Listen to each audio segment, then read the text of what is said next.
Okay, we should be live. We should be live. What's going on, guys? Just a quick little live stream, nothing too crazy. Great week. A great weekend of boxing coming up, though. Real good weekend. Obviously, fight of the weekend is Taylor versus Ramirez. Undisputed title fight at 140 pounds. Stylistically, that's going to be an absolute war, I would imagine. And yeah, really looking forward to that fight. Also, this weekend on Friday, we have Dmitry Kudryashov versus Evgeny Romanov. Really, really good fight, in my opinion. That's an underrated fight. Somebody's going to get knocked out badly in that one. That's a great fight. It's a great fight. But let me sort a couple of bits out in the background. Yes, big up to Boxing Underboss. Salute to you, sir. He's got Ramirez by split decision. I wouldn't be surprised, bro. I wouldn't be surprised. I think if it's on points, it will be razor close. It'll be a real hard-fought fight. Could go either way. I'm leaning towards Taylor. Real close decision. Maybe a majority decision. Maybe a split decision. But I could see Ramirez winning. I definitely could. He's definitely got a good shot in that fight. But I'm looking forward to it, man. That's going to be a great fucking fight. Great fucking fight. Yeah, I saw that. I saw that Boxing Underboss. Yeah, on BoxRec, Joshua versus Fury is now officially listed. It's basically done now. We just need that official announcement. You know, with all the promoters involved. That's what we need now. Just the official announcement. Once that's happened, we can then actually talk about the fight itself. Who wins? How they need to fight? Game plans, breakdowns, etc. You know what I mean? That's looking forward to it, though. Yes, big up to Asad R. Mr. Popo in the house as well. Big up to Mr. Popo.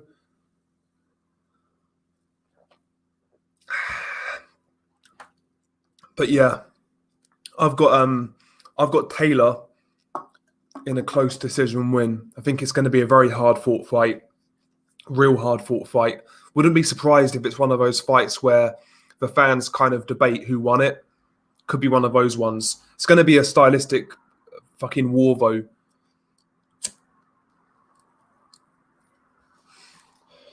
That's one of those fights where I'll be surprised if it's a boring fight. I can't see it being boring. Josh Taylor's got that fighter's ego, where if Josh Taylor gets caught, he's that sort of fighter where he wants to get you back. Same goes for Ramirez. Both guys are great on the front foot, so I'd be shocked if that's a boring fight. Yeah, no doubt, man. Who wins, AJ or Fury? I'm leaning towards Fury, but I'm not as confident as a lot of people are. Most people picking Fury are super confident. I'm really not. I am leaning towards Fury, but I think it's a more difficult fight than people let on, in my opinion. Big up to Carlos Mendoza. Haydar says Taylor 100% on points. I'm not that confident, bro. I'm not that confident. Not confident enough to say 100%, put it that way. But yeah, that's going to be a war. It's a shame that that fight isn't on... It's not on UK TV, Taylor versus Ramirez. It's on Fight TV online. So it's a shame no major TV network's picking this one up. It's an absolute joke, man. Absolute joke. You got to go on some fucking website to buy this fight. Such a shame, man. Like, Josh Taylor's not a big name in the UK. And it was Mark who was actually making this point. When you look at both fighters, Ramirez is arguably more commercial. He's got more commercial value than Josh Taylor. He sells a lot of tickets in America. In Fresno, California, he sells like 18,000 tickets, Ramirez. So if this is a close fight, let's say most people think Josh Taylor wins 7-5, is he going to get the decision in Vegas? That's another thing I've not really been factoring in. Maybe I should do.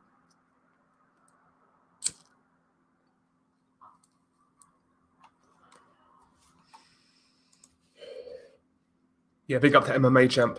Taylor split decision. However, I do want Ramirez to pull it off. I think he's got a chance, bro. I think he's got a good chance. I wouldn't be shocked if Ramirez won. I do believe it's going the distance, but I wouldn't be shocked if Ramirez pulls it off. Fury versus Joshua, undisputed. Taylor versus Ramirez, undisputed. Charlo Castano, undisputed. And Canelo versus Plant look like it's going to happen later this year. Yeah, 4 undisputed fights potentially this year. That is something unfathomable. Like, I never thought I'd see that. 4 undisputed fights in 1 year. It's crazy. Crazy shit. I heard Ramirez is the real deal. Yeah, he's a good fighter, man, Ramirez. Great punch output, aggressive, very good chin, tough as anything, decent ability to cut the ring off, good punch technique, decent power. Ramirez is a good fighter. There's no doubt about it. He's a very good fighter.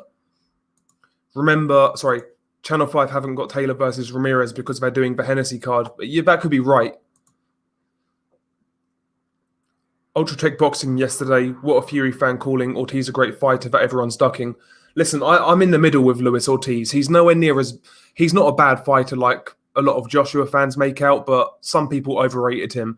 Luis Ortiz at his best was a dangerous top 10 contender.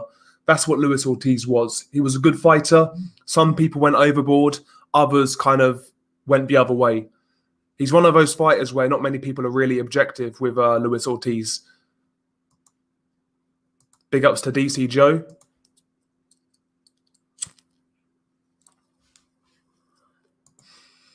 Taylor's special. Yeah, Taylor to me is the best UK fighter right now. I think Taylor's the best UK fighter, pound for pound. Ben Davidson's gonna fuck it up. Yep. That's another thing about this fight I don't trust with Josh Taylor. Is Ben Davison. I'm not convinced by Ben at all. The guy to me seems like he seems like a complete narcissist, Ben Davison. Like he's in there trying to be a celebrity, kind of taking the shine off his fighters. He's always in the fucking media, having his say on something, you know, getting involved in beefs with Mark Tibbs on the week of an undisputed title fight. I wouldn't want that if I was Josh Taylor. I'd be looking at Ben Davison, regardless of result. Even if I win, I'd kick this. Honestly, I'll kick this guy to the curb. Ben Davison. Fight camp for AJ Fury.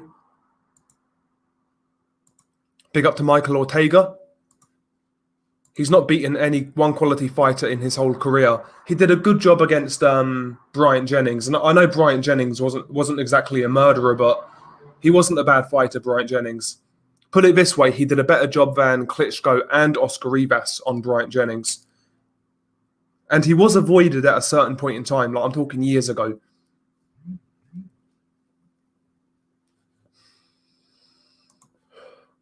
Cheers, bro. Congrats on the second channel success too. What do you think of Elvis Rodriguez on the undercard? Yeah, good prospect, Matthias. He can definitely bang.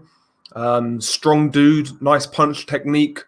Yeah, I like Elvis Rodriguez. Very good talent, real good talent.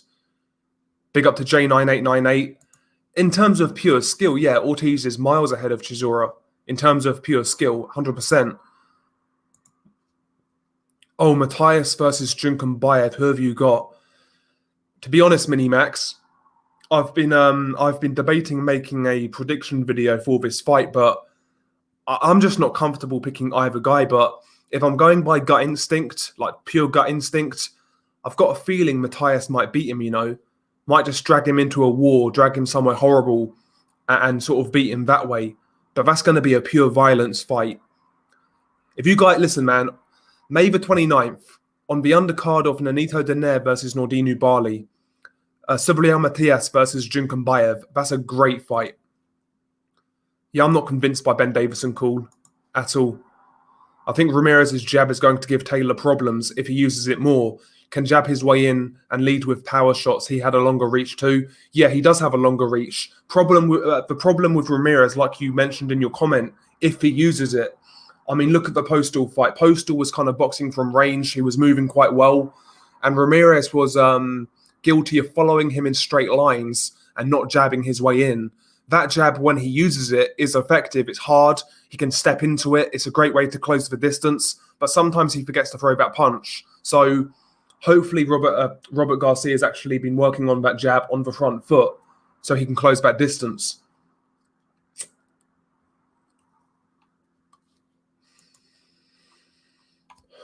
Josh Taylor's a warrior. I don't know why he needs some fake ego man telling him to ponce about playing tip-tap boxing. Yeah, that's another thing, Bump of K. Is Ben Davison stylistically the right trainer for Josh Taylor? I don't really see it. And quite frankly, outside of Shane McGuigan, who obviously he was previously with, I don't really trust any UK trainer with Josh Taylor. I think, I would have liked to have seen Josh Taylor maybe go to the States. I think Derek James is actually a great fit for Josh Taylor stylistically. Robert Garcia would be, obviously, but he's with Ramirez. Freddie Roach, if Freddie Roach was a bit younger, would also be good for Josh Taylor. But I don't trust Ben Davison at all.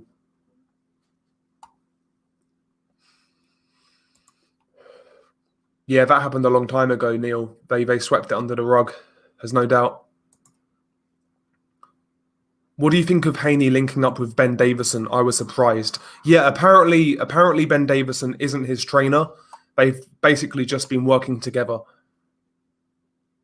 That's all that really is. He's been working with Devin Haney. Yeah, exactly, DC Joe. I'm not a fan of Davison at all.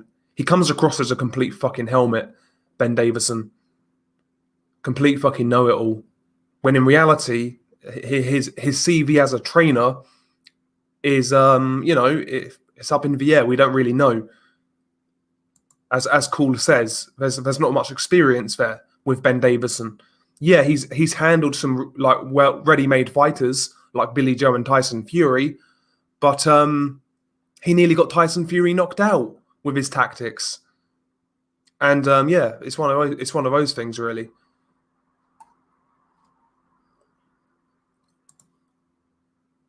Yeah, I saw that. Yeah, Charlie, I saw that interview just before I went live. I saw that interview. Yeah, Jennings is decent. Yeah, Jennings is a decent boxer. I never knew that, Haydar. I never knew Lee McGregor was on the undercard. Never knew that at all. Yeah, I've heard of Kenneth Sims Jr. He's not that great, to be honest, Assad. Rodriguez beats him comfortably. Big up, bro. How... fuck's sake. Big up, bro. How much does this week's BPW weigh? Oh, dear. Yeah, that is a good fight, Nathan. At cruiserweight, yeah. Tommy McCarthy versus Chris Billum Smith. That is a good domestic fight, no doubt. How do you think Fury is going to approach the AJ fight? Will he switch up styles? I think he's going to go back to boxing and moving, lateral movement, feints, head movement. I don't think he's going to be as aggressive with Joshua as he was with Wilder. I think doing that against Joshua is a lot more risky. There's a lot more coming back with Joshua. He's actually got power in both hands. He's got uppercuts through the middle, sharp left hook, a good chopping overhand right. Joshua's got much greater punch variety than Wilder. He's got better timing, better combinations. I think being aggressive against Joshua is much more risky. So I think he'll make Joshua force the issue and be the aggressor. Fury's going to box and move. I don't think Joshua's great on the front foot when he's chasing a fight. So I think that's what Fury's going to do. And maybe towards the end, as Joshua starts to tire, that's when he'll start to get a bit more aggressive. What do you think of Campbell Hatton? I think he would even struggle at Southern Area level, to be honest. He's not that good. I agree. I don't rate him at all. Do you think Ricky Hatton does well in today's 140 with Taylor and Ramirez, Prograis, etc.? To be honest with you, Brandon, I think he's got a chance against Taylor and Ramirez stylistically because they fight his sort of fight. So he's got a chance in those fights. I actually think he'll lose to Prograis, though, for some reason. I think he'd lose to Prograis.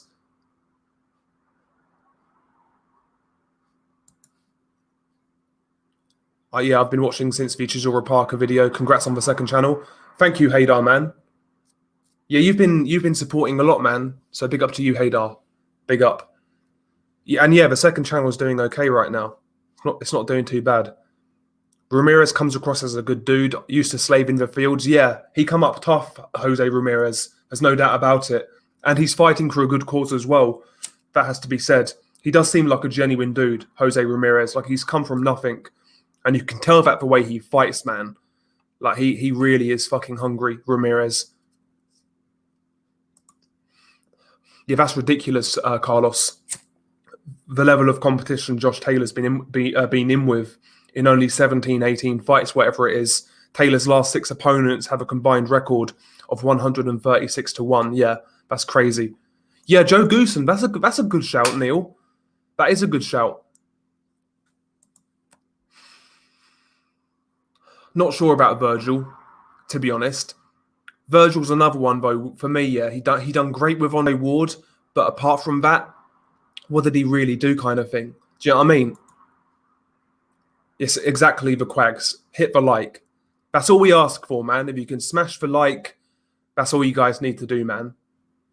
That's all you guys need to do.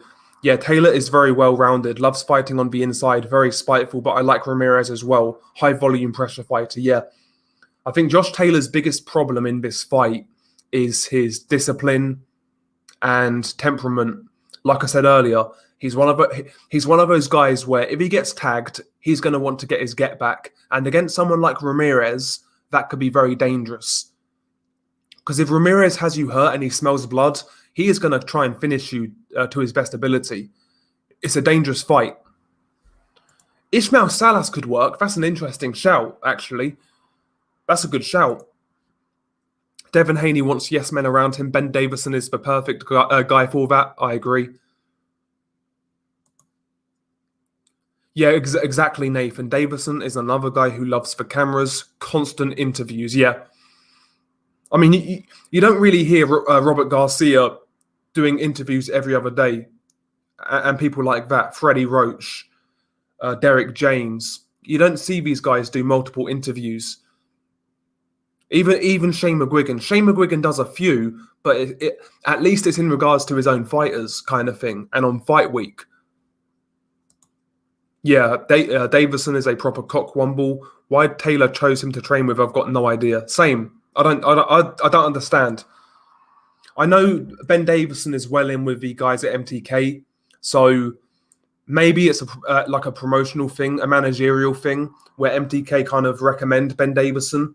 I wouldn't be surprised if that's the case. Yeah, I agree, Neil. I'm not sure about Hunter and Buatsi. I think Sugar Hill would have been a much better option.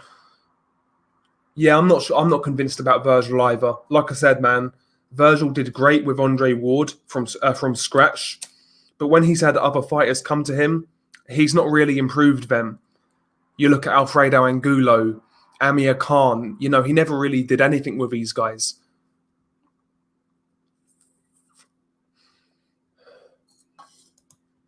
Don't know what MTK see in Ben. Maybe he's just so easy to control.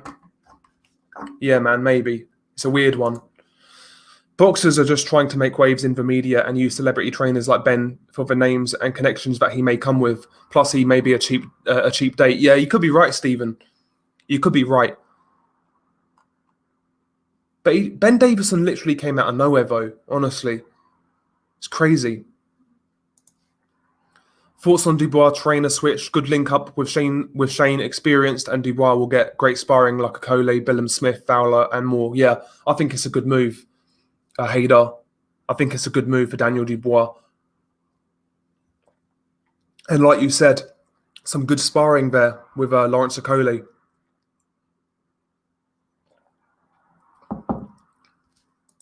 Exactly, D.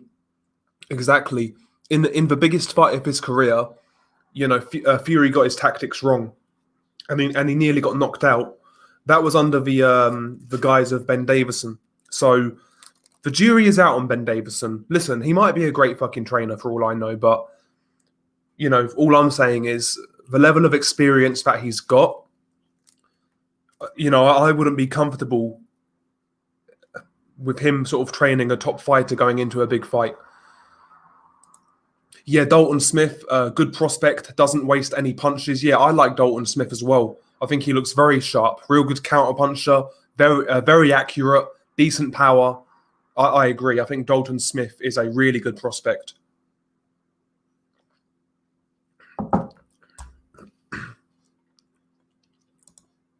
Exactly, yeah. AJ's a lot tighter than Wilder, mid-range and short range. Can't risk exchanging with Joshua unless you're shorter with shorter arms. Exactly. Lerone Richards versus Rocky Fieldings would be a good fight. A nice step up for Richards. Yeah, I think Richards beats Rocky Fielding quite comfortably, to be honest. But I watched it. That's another good thing called 1-2-3 because Joshua is very deceptive. He always has those moments in fights where he looks really, really tired and he'll get a second wind and a third wind. So, yeah, Tyson Fury would need to be careful, even in the late rounds, if it appears Joshua's tiring because he can get that second wind, as we know. It's a good point. Yeah, that's a good point. McCarthy versus Billum Smith in the summer. Fight camp, who wins? Bad blood, apparently. McCarthy sparred Shane McGuigan, and now they don't like each other. Yeah, I would favour Billum Smith, but it's a hard fight to call. But I would favour Billum Smith. It's hard not to root for guys like Ramirez. Seems a humble, quiet guy. Yeah, he seems like a good dude, man. Jose Ramirez. Ah, nice one. Which is your favourite hating nicknames? Mine's Fraudly Harrison, Tony Bellend, Freud Mayrunner, Margachito. My favourite hater nickname.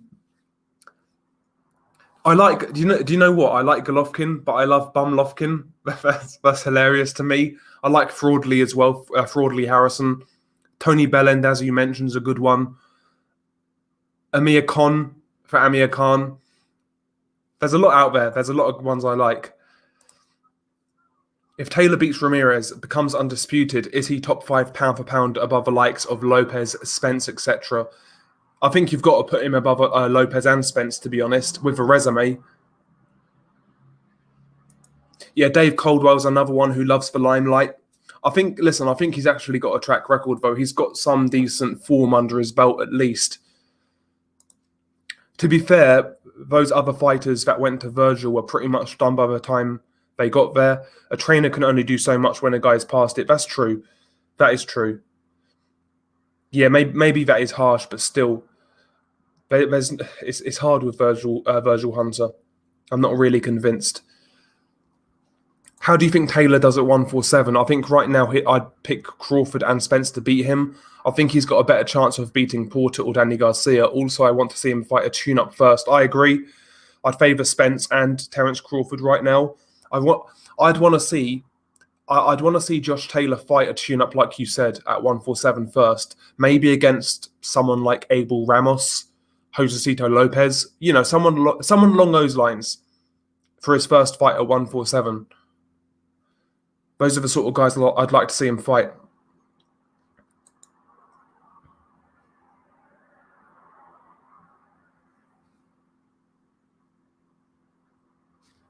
Best trainers Norman Stone. I see Shepherd of Suns jumping. Norman Stone. Yeah, he did actually. Yeah, Lee Wood. Yeah, Ben Davison. Ben Davison did do well with Lee Wood. Yeah, that's true. I think Jonathan Banks, Buddy McGirt, Salas, or Shane McGuigan would have been a much more compatible trainer for Buatsi than Hunter. We'll see how he progresses over time, I guess. Yeah, I think McGuigan, again, stylistically, I think Buatsi would be a good fit for Shane McGuigan.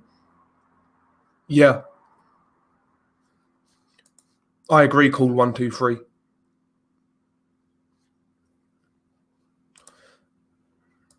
Do you reckon Lerone Richards is ready for Chris Eubank Jr.? Listen, I think he'll give Chris Eubank Jr. problems, to be honest, based on that style. That style's always going to give Eubank problems, but I don't think he's got enough experience yet. I think Eubank Jr. might overwhelm him, to tell you the truth. But I can believe that Lerone Richards scored him in sparring. That's the story. That Lerone Richards scored Chris Eubank Jr. in sparring. I can definitely believe that.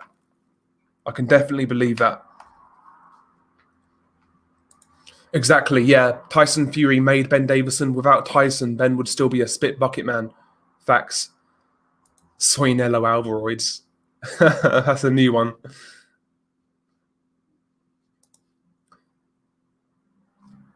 Yeah, hindsight is 2020, Del. Most people prior to the fight would have said all of those are the right tactics to fight Wilder in the first fight, and a lot of people thought he still won that first fight. That's true, J9898. That is true. Us English fight fans should get behind Taylor, like the Scots do the English sports stars. Yeah, Davison. Yeah, Ben Davison trains Lee McGregor. Yeah, yeah, he does. And you are right. Yeah, Lee McGregor looked very good last time out. He looked very good.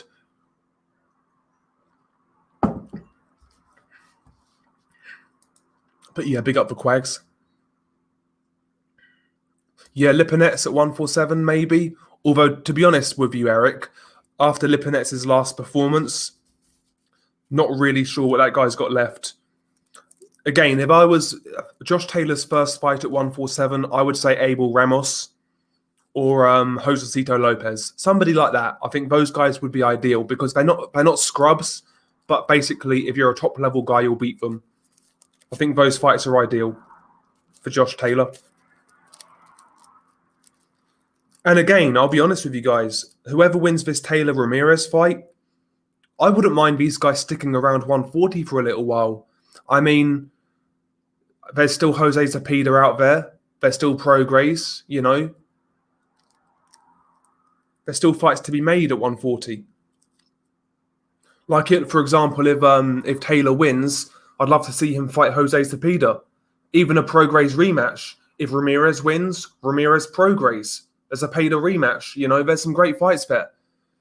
There's some great fights still at 140, even once we have Undisputed. Yeah, Alvarez is funny, yeah. Zach Parker versus Lerone Richards would be decent too. Obviously won't happen. Both in similar positions with Parker on BT now, yeah. Although having said that, Nathan, maybe they're talking about Queensbury versus Matchroom on the Joshua undercard. That could be a good fight for it. Lovejoy has like 19 KOs in 19 fights, and he trains himself, so best trainer ever. Yeah, that's what I heard, Ruben, yeah. Lerone Richards bashed up Eubank in sparring, then Eubank told him he'd never make it. Ricky Fatton, that's another one.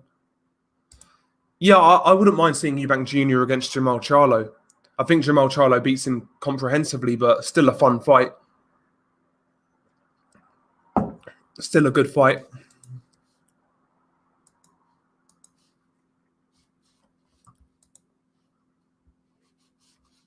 Okay, 1 second. Yeah, exactly. Lerone is skilled. Yeah, just lacks power. Yeah. I think Miguel Vasquez is too early right now, Jiho Park. I would say Miguel Vasquez is 3 or 4 fights away, to be honest. If I was managing Dalton Smith, maybe someone like Philip Bowes in his next fight, former Commonwealth champion. After that, maybe Tyrone McKenna, O'Hara Davis after that, and then after that maybe Miguel Vasquez. Yeah, you could tell in that first round, Assad, that Korobov had the skills to trouble Eubank, but obviously his body just didn't hold out. His body never held out. Buatsi beats all of the light heavyweights in the UK but Johnson. That's the hardest fight. You could be right, A-Blacks. It's so hard to say, though.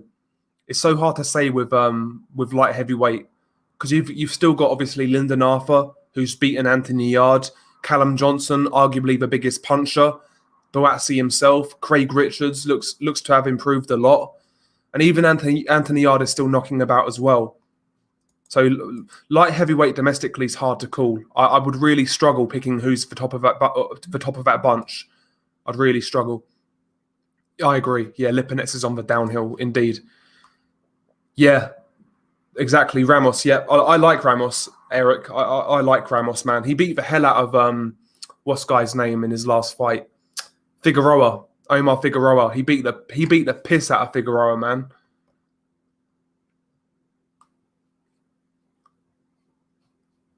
No, Tank Davis is too small, Neil. I would imagine after Mario Barrios, I'd imagine Tank Davis he'll go back down to 135. Sorry. I'd be cool with a rematch, Lewis. I'd like a rematch. Yeah, Zepeda's a quality fighter. That Baranchik fight Zepeda's a quality fighter, but that Baranchik fight might have taken something out of him. Who knows? I hope not. Yeah, exactly. Yeah, I think he'll be okay, to be honest. Zepeda, but he's a dangerous fighter, tricky southpaw with power, great timing, great accuracy. He's a real good fighter. Real good fighter. Big up to Stefan. He says, the winner of Taylor Ramirez has to fight Catterall. The fight was only able to be made based on that stipulation. Yeah, you're right. Yeah, Catterall got paid. He got paid step-aside money. Yeah. So there's that mandatory waiting in the wings as well. But to be honest, like I say, man, I wouldn't mind the winner sticking around at 140 for a little while. You know, really trying to build a legacy at 140, building a resume at 140. I wouldn't mind that. So maybe whoever wins fights Catterall, then Prograis, then Zepeda. I wouldn't mind that at all. Yeah, Taylor's just too big for Quags. Way too big.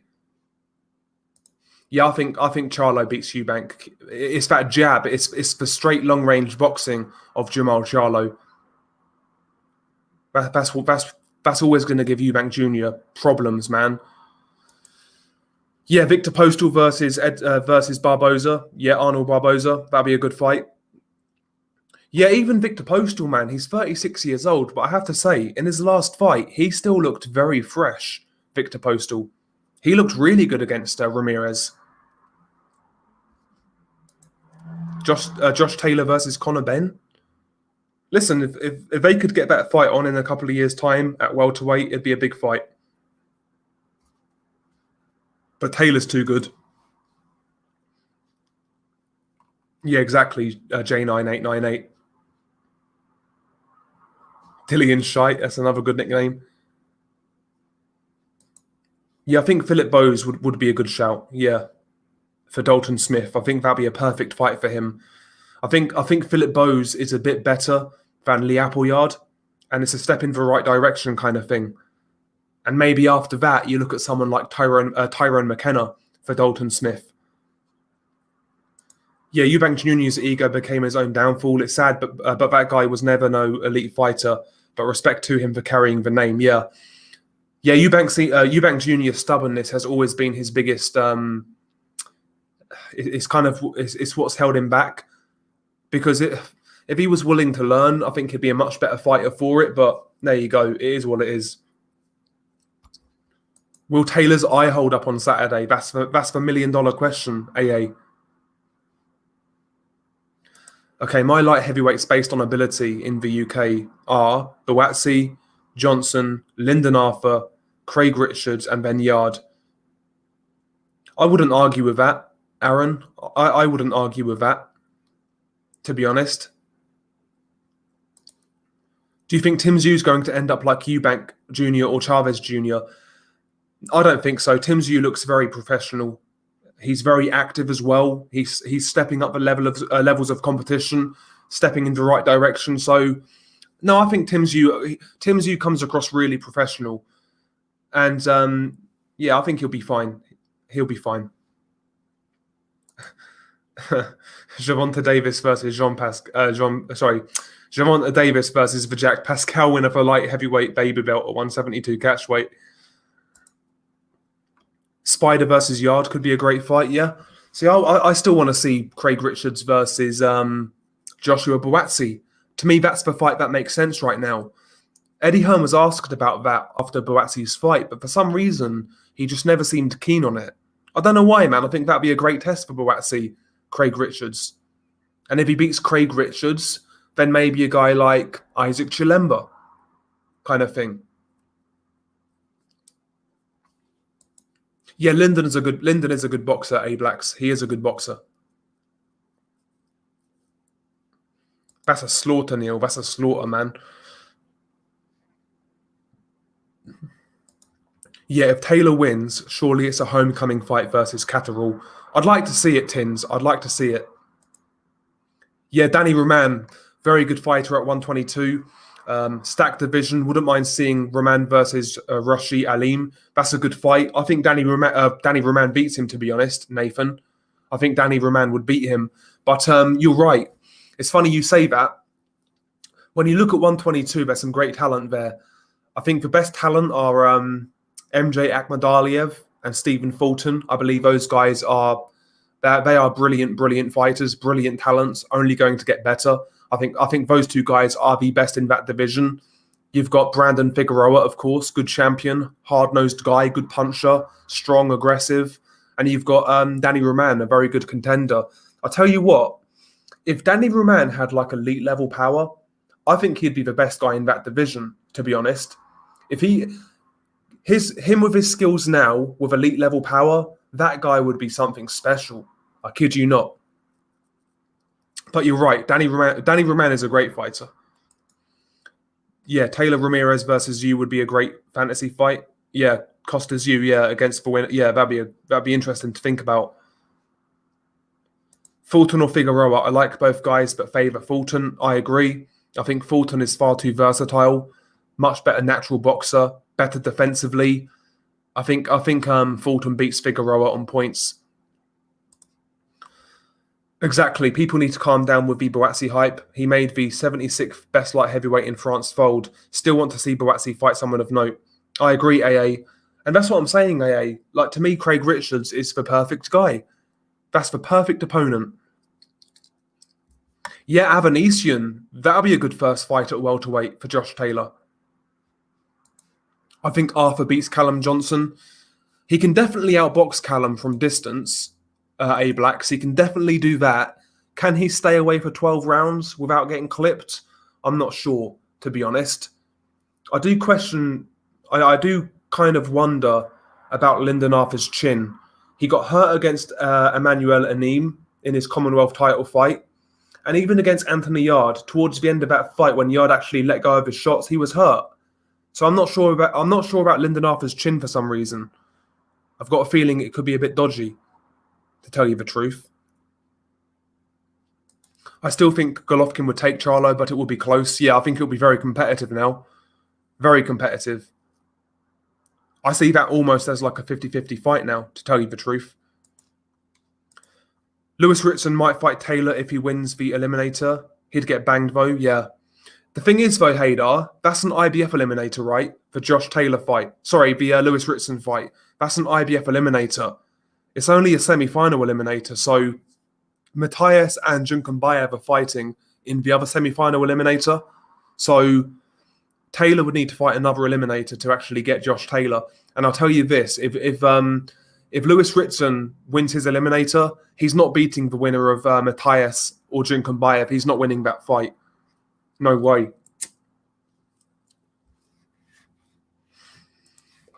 Yeah, based on that performance against Bivol, I would take Craig Richards to beat Yard. Yeah, 40 is it for Tank. I don't see him being able to go any higher.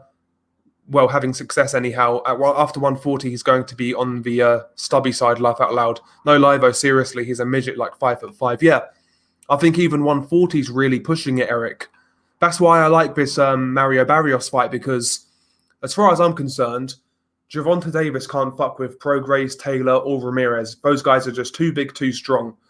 Can Davis mess with like a fringe top 10 guy like Barrios at 140? I'm not entirely sure, to be honest. I'm not entirely sure.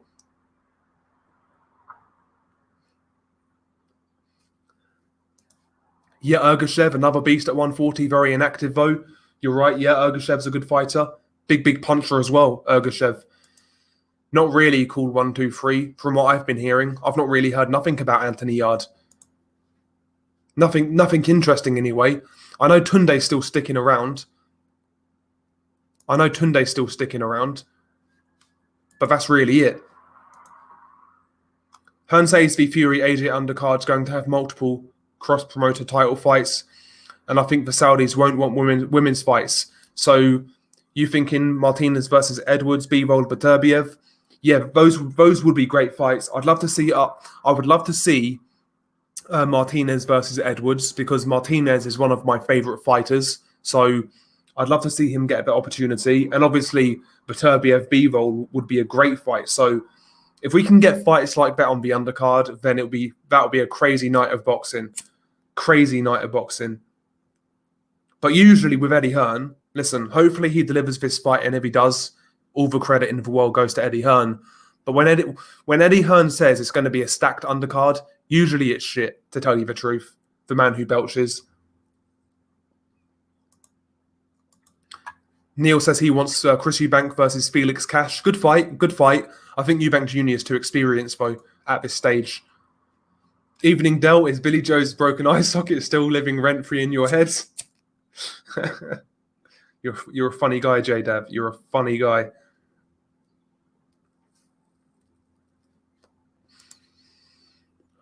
Yeah, Eric, I totally agree, bro.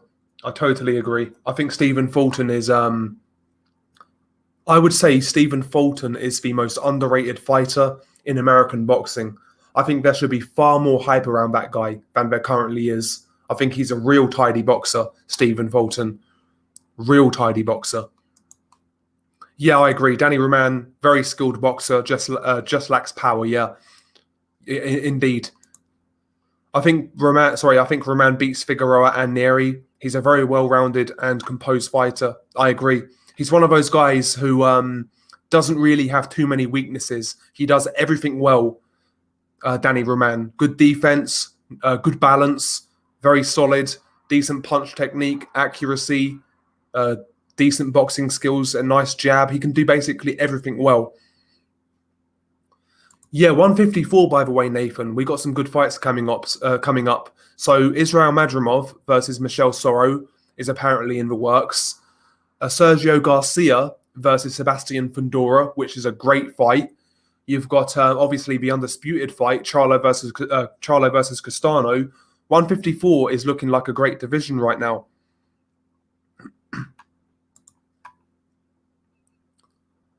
Yeah, Fulton, bro, has good defense. Yeah, exactly. Where Brandon Figueroa has no defense at all. Yeah, Brandon's only chance in that fight, really, is to just purely overwhelm Fulton. That's his only chance. He's got to basically, he's got to pull a Antonio Margarito against Miguel Cotto in their first fight. That's what he needs to do to win that fight. Just completely overwhelm Stephen Fulton. But I don't think he will do.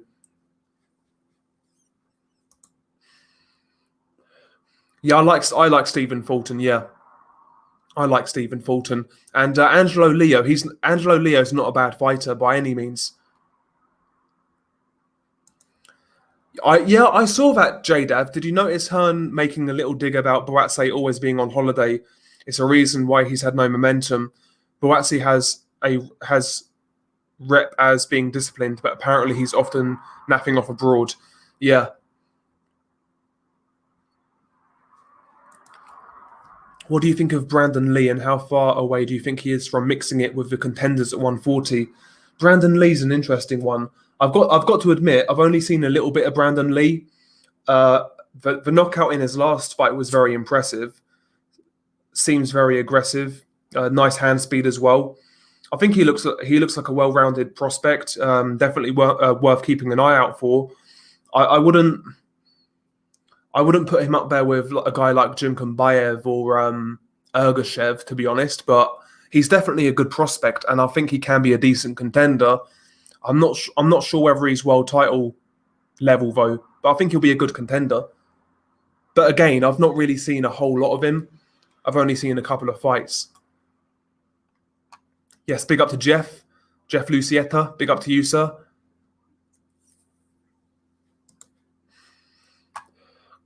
Yeah, he seems like a good dude, Nathan. Stephen Fulton. Forget B-Roll versus Beterbiev. We're getting Wardley versus Gorman. Exactly, yeah. I mean, listen, man, it's a good fight, Wardley versus Gorman. I want to see it. I do want to see it. Could you create an undercard for AJ Fury? Your choice. Again, listen, I'm going to have fights like Bivol Beterbiev, Edwards versus Martinez, all of these fights when it's unrealistic, to be honest. But Martinez Edwards is realistic, man. I mean, those lower weight guys, they're not exactly super expensive, so that sort of fight could be on a big fight undercard, no doubt. How do you think a Zach Parker versus John Ryder or Fielding fight would go? I think Zach Parker beats Rocky Fielding and loses to John Ryder. The name of the other channel is Disturbed Reality, Lewis. I'll put what I'll do is in a second I'll put a link for you in the comments in the live chat. Sorry. Yes, Charles Conwell. Yeah, Charles Conwell at 154. Very, very good fighter. Very aggressive. I love his style of fighting. Physically, as strong as an ox. Charles Conwell. Obviously, we know what happened in the Patrick Day fight. I wondered whether that would affect him, to be honest. But he seems to be going back in the right direction. So Charles Conwell is a very dangerous fighter at 154. And after Undisputed, I would imagine Jamel Charlo vacates and moves up. I think Charles Conwell is going to get a vacant title. I really do. I think he'll be a world champion at some point. I believe so. I think he's a very good fighter. And I love his style as well. He's another guy who's getting no shine whatsoever in the US, Charles Conwell. I don't know why. He looks like a very good prospect, Charles Conwell.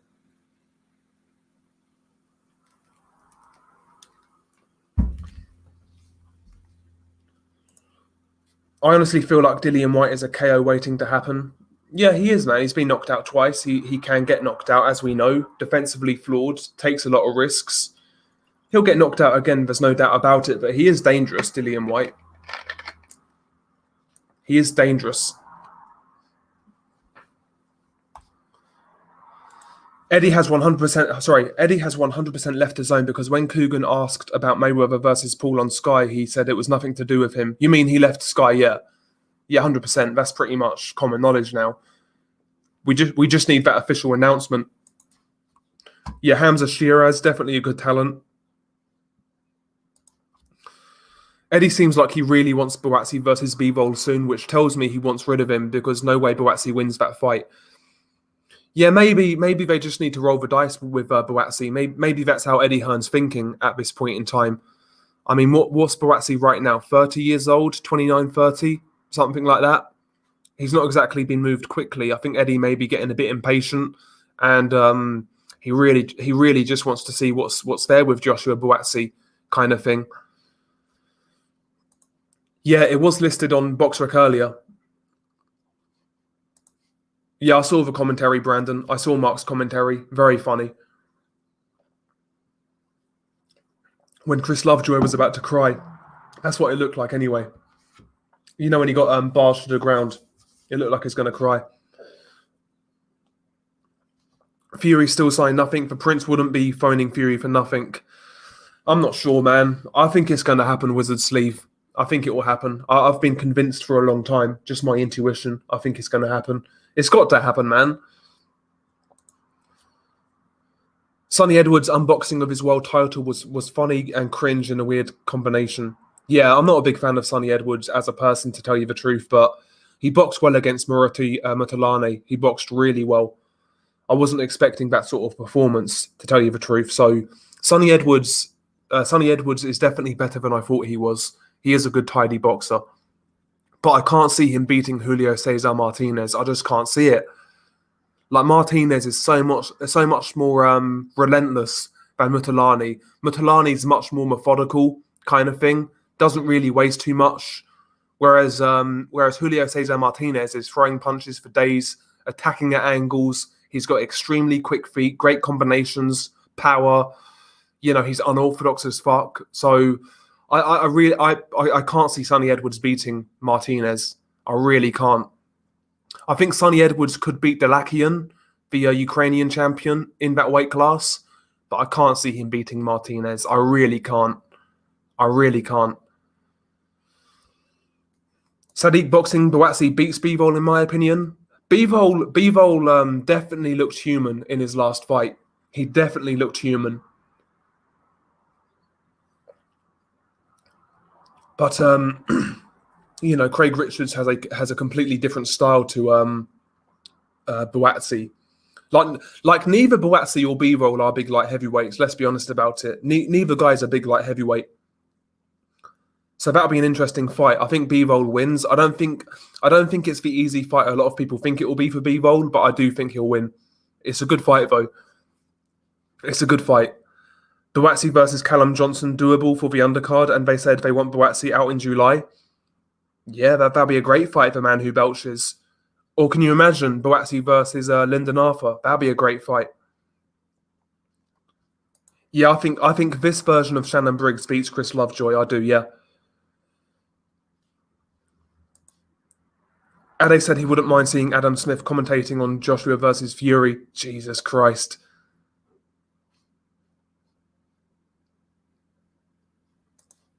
I would make some parody comments about Charge cheating and loading his gloves like the Wilder fans, but I don't want to get sued. Yeah, big up to Manuel Char, man. Don't fuck with Manuel Char, by the way, because that guy goes out to see trolls. That's how he got shot in Germany. Somebody was trolling him. He met up with him and he got shot. Yeah, it's on BoxRec. It's on BoxRec, A Blacks. It's on BoxRec, yep. Yeah, B-Roll isn't big, Wizard Sleeve. He's not a big light heavyweight. I don't think Boatsi is either, though.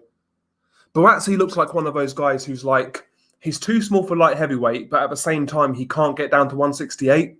Like he said, the lowest he can get down to is 170. That's what Boatsi said. Whereas Dimitri Bivol looks like a guy who can make 168. Because if you look at Bivol on the scales, he's not exactly cut up. He's not exactly ripped. He could definitely make 168, Dimitri Bivol. Thoughts on Sol Dakara's debut? To be honest with you, Haydar, I wasn't really all that impressed. He showed some good variety, decent boxing, but didn't look all that heavy-handed. I need to see more, to be honest with you. I need to see more.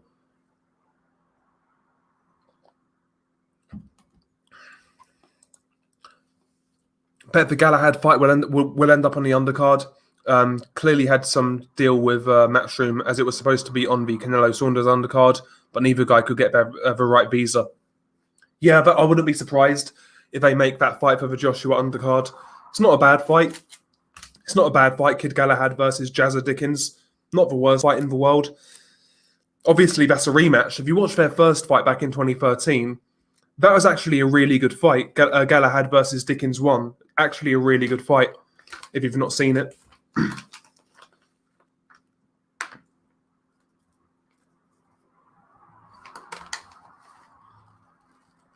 Shit. Them your five brothers are annoying, ain't they? Glad Gamal lost to Jason Cunningham. Yeah, that fight shocked me, J-Dav.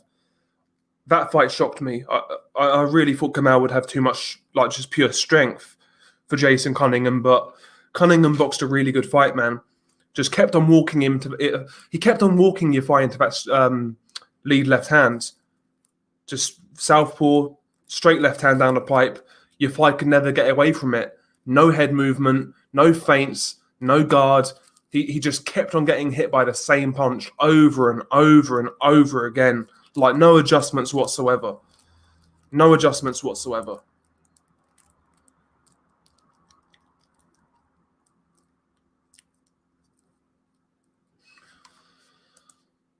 Yeah, June 12th, Ritson card, the last one on Sky, said Eddie. Okay, cool. Yeah, Ritson's fighting the Argentinian fighter, Ponce, whatever his name is. I've never seen him fight, so I can't really tell you how that fight's going to go. Yeah, Boatsi's very slim. Yeah, he's very slim. Josh Boatsi.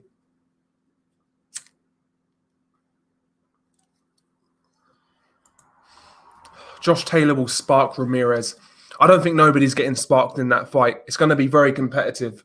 If somebody does get stopped, it'll be late on due to accumulation and being tired. I can't see somebody getting smoked in that fight. I'll be shocked, honestly. Big up Dell. Your fight has no chin, in my opinion. Cunningham, not a big puncher, and Gavin Pillarhands McDonald hurt him a few times. Yeah, you're right. Yeah, both guys are not noted punchers, and Gamal was hurt in both fights. And Gamal's defense, man, was so poor. So poor. Like, no adjustments whatsoever. Maybe after the second knockdown, you might think to yourself, do you know what? I've got to change the levels. I've got to move my head. I've got to throw a couple of feints. I need a high guard. I need to do something to avoid that left hand. But there was no adjustments whatsoever from Gamal Yafai. None whatsoever. It's crazy how he could get dropped 3 times by the same shot and not adjust. Kept on doing the same thing over and over and over again. I don't think I saw Gamal Yafai throw one jab in that fight.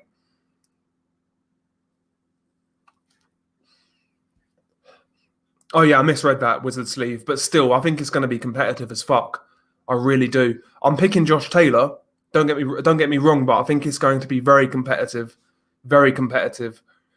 Ramirez won't take no for an answer. He could have a bad couple of rounds and he'll come back, kind of thing. It's gonna take a lot to discourage Ramirez and really kind of put him in his place. He's a tough guy. Ramirez got a great chin as well. Real good chin, Ramirez. I think his chin actually might be better than Taylor's, believe it or not. Ramirez. Like, he got hit by Amir Imam. I know Amir Imam wasn't the fighter that a lot of people thought he'd be, but Amir Imam can really, really punch. And Ramirez was taking those shots bang on the chin easy, like nothing. Andrade's chinny Canelo KOs him, I agree. I think Mario Barrios will give Gervonta so much trouble that he'll move down in weight afterwards. I could see that. Beterbiev is the best in the light heavyweight division. I agree. Who's got the better chin, AJ or Fury?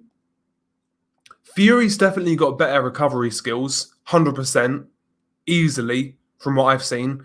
In terms of pure chin, like not getting hurt or getting hurt, I think both guys are quite susceptible, to be honest.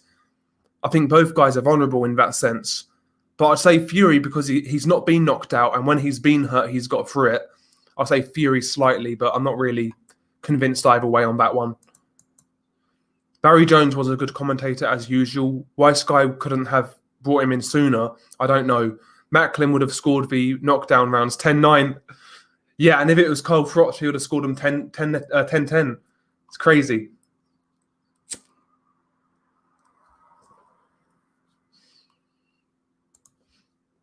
Nah, bro, J-Dav. Not covered it. But I know what's going on. I've seen what's gone on. You know, Ben Davison, he's had his say. It is what it is, man. Ben Davison just loves the cameras, as far as I'm concerned. I wouldn't trust a word that guy says.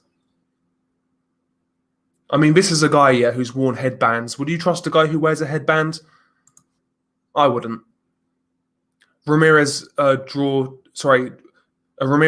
a good bet. Fight is in USA and Ramirez is Mexican and a bigger name. Yeah, I wouldn't be. Listen, it's one of those fights where I wouldn't be shocked by any result. Late stoppage either way, points either way, or a draw. I wouldn't be surprised by any of those results. The only thing I'll be surprised by is an early stoppage. Like somebody gets stopped early on. I'll be surprised at that. But apart from that, I think this fight can go anyway.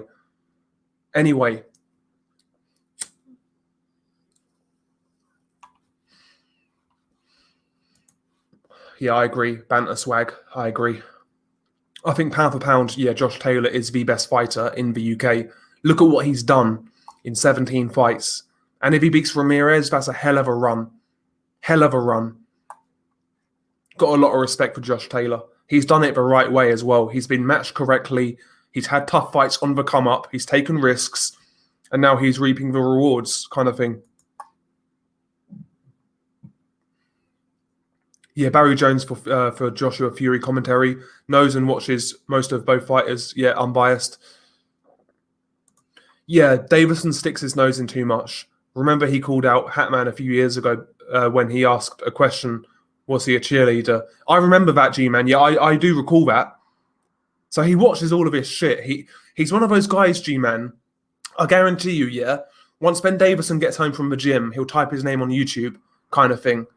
He's one of those guys. One of those sort of guys. Like a proper narcissist, I would say. Ben Davison, a camp-looking tennis coach. Christ. Listen, maybe Ben Davison is going to turn into be a great trainer. He definitely knows about boxing. The way I've heard him talk about boxing, he knows his stuff. There's no doubt about it. But knowing your stuff and even knowing boxing technically doesn't mean you're a good trainer if you can't apply that knowledge to a fighter. It's not just about knowing the technical things of boxing. It's about applying that knowledge and having a fighter soak that up and use those skills, kind of thing. You know, being a teacher is not easy in any field.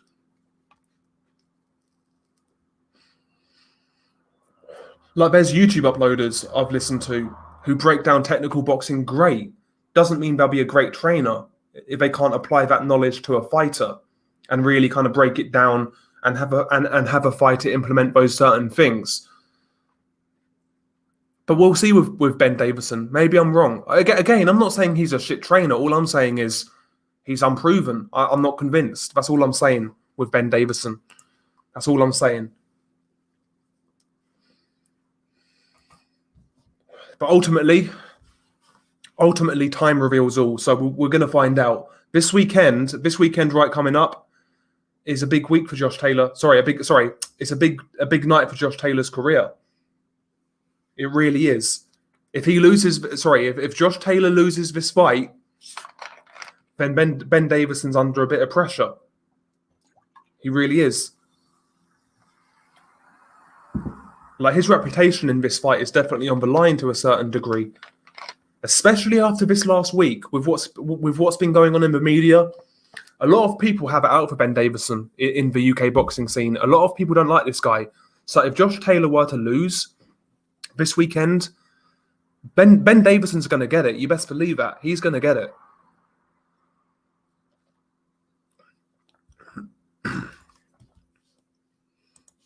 Everyone was saying that Ben could be the next Shane McGuigan, and he's only 28. Seems like Ben's been around for ages. Yeah, I remember Davison said would be a shit trainer. I remember Davison said that a shit trainer is somebody to get. A shit trainer is somebody who'd get somebody to lose weight. Yeah, exactly. I know what you're trying to say, G-Man. I know what you're trying to say, yeah. So yeah, he's good at getting a guy into shape. He's good at like G'ing up a guy, motivating a guy kind of thing, but is he a good teacher? Is he a good strategist? Can he get a fighter's game plan down in the biggest fights, kind of thing? We'll see. This is a big test for Ben Davison. A big test. You know, he won his first fight with Josh Taylor against a no mark, fair enough. But this is the test. Like I said, man, if Taylor loses this fight, then Ben Davison's in a bit of trouble. He's definitely going to get a lot of critique. So we'll see. Barry Jones is good, but too ordinary. He doesn't bring any drama or sense of occasion. Paulie's better. Yeah, I think Paulie's definitely better, J-Dav. But Barry Jones in comparison to the Sky crowd is good. Like, he's genuinely good. Evening Del Boy, Ben Davison is a sly chancer. Just something about him I'm not keen on. Got a feeling Ramirez is going to win. Do you know what I've noticed, Ian? What I've noticed is, as we're getting closer to this fight, a lot more people are picking Ramirez. Has anybody else noticed that? Because when this fight was first announced, most people were basically picking Taylor confidently. But as this fight's got closer, I see a lot more people going for Ramirez. I think people realise how dangerous Ramirez is now.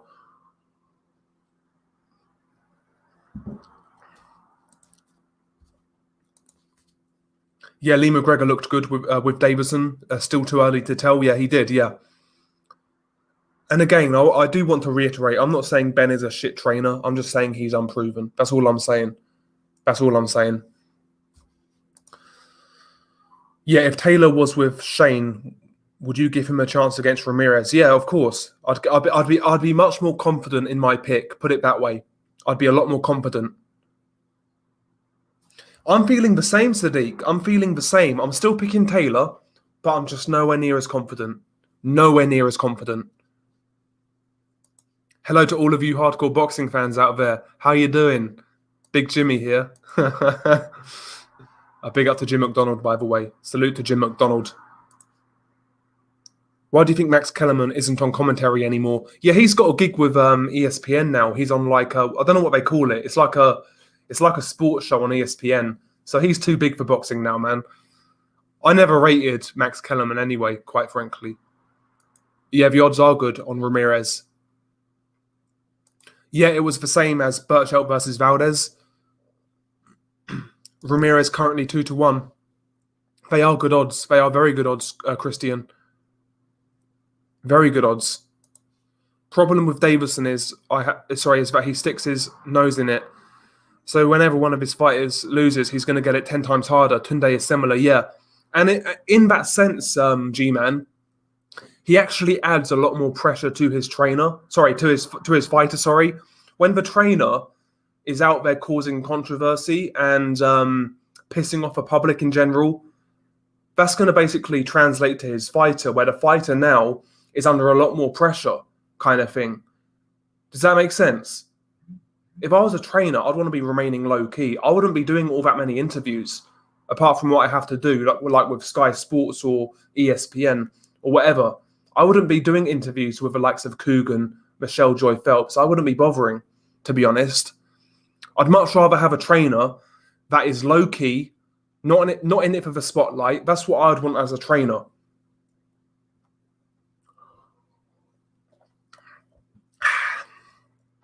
Big Dell blowing up with a second channel.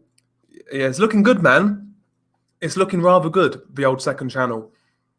And I'm enjoying it as well, to be honest with you, Jim McDonald. I know it's something completely different. And you guys probably think I'm a psychopath now that I've watched those sort of videos, but I find that shit super interesting. I really do. I really do.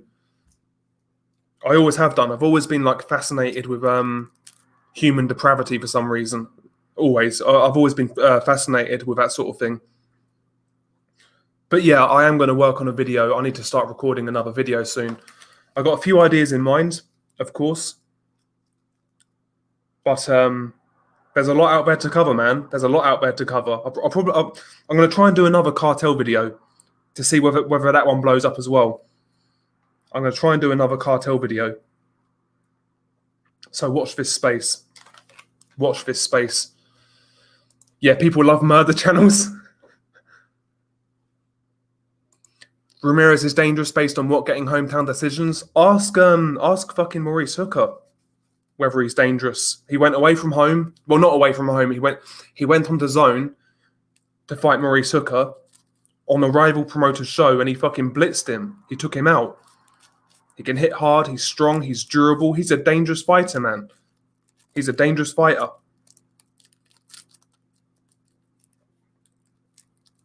But yeah, man.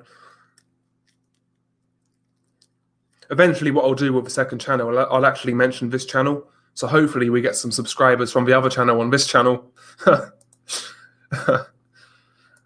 Yeah, Joe Gallagher's another one. I don't like Shane McGuigan as a person, but he's quiet and good.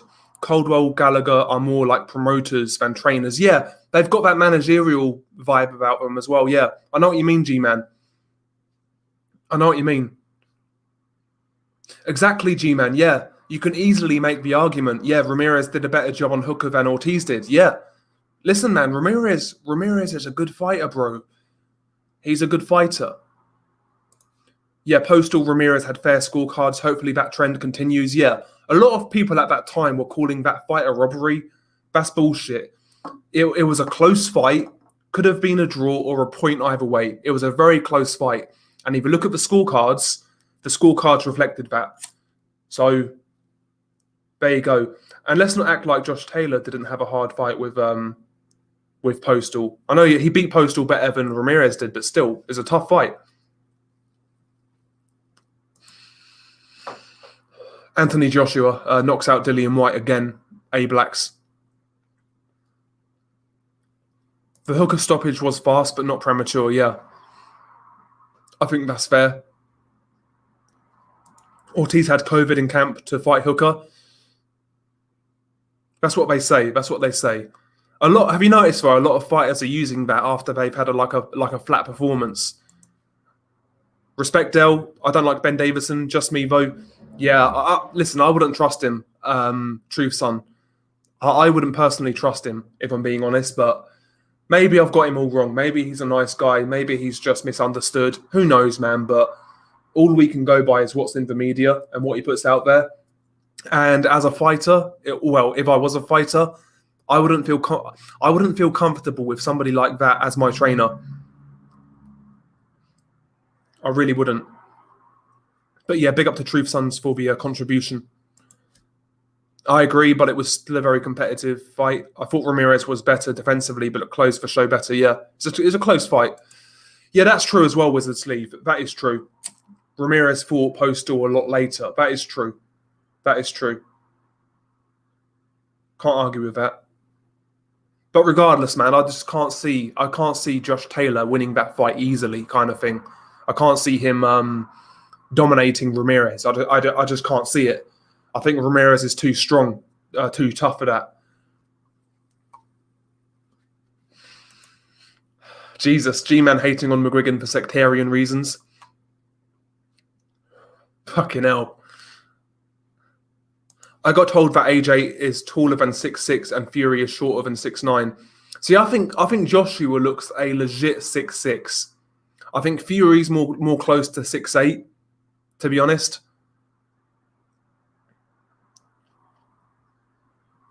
Yeah, not just boxers, but F1 drivers, darts players, all use the same BS Rona excuse. Yeah. It's happened a lot. It's definitely happened a lot. I've noticed that as well.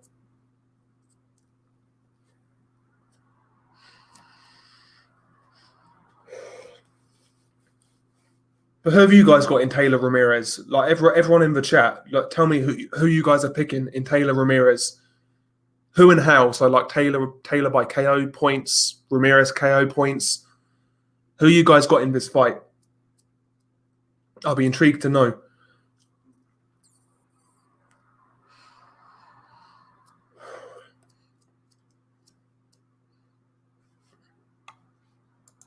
You can use Ben to train you when you get into the YouTuber Fight League since your other channel's blowing up. Can you imagine? Can you imagine?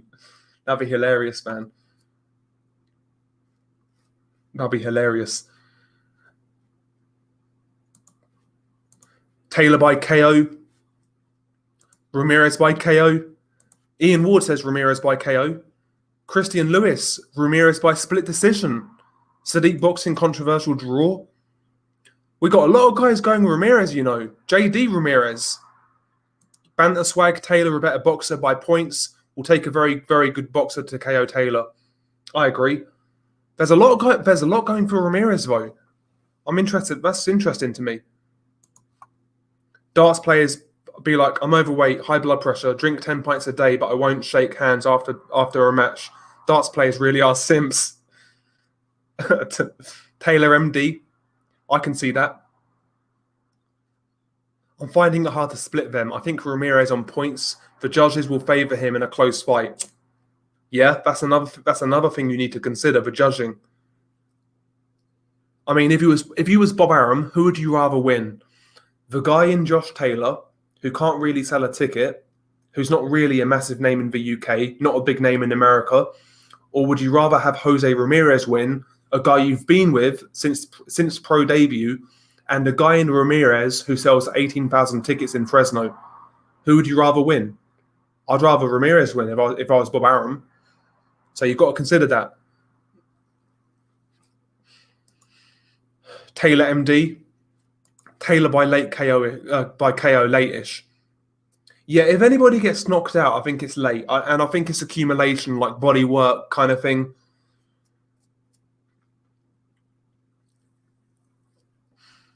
But there's more picks for Ramirez than I was expecting. I saw Joshua in Marbella, 6'4" to 6'5", about right. Interesting. I've noticed that though. A lot of times when I've met fighters in person, they don't look anywhere near as big as they do on TV. Bob's going to cash Taylor out and Ramirez in. I mean, again, when you look at the money side of things, Ramirez is a bigger draw than Josh Taylor. We may think that Josh Taylor's the better fighter, but Ramirez is the bigger draw in terms of money, in terms of ticket sales. He can flog those tickets.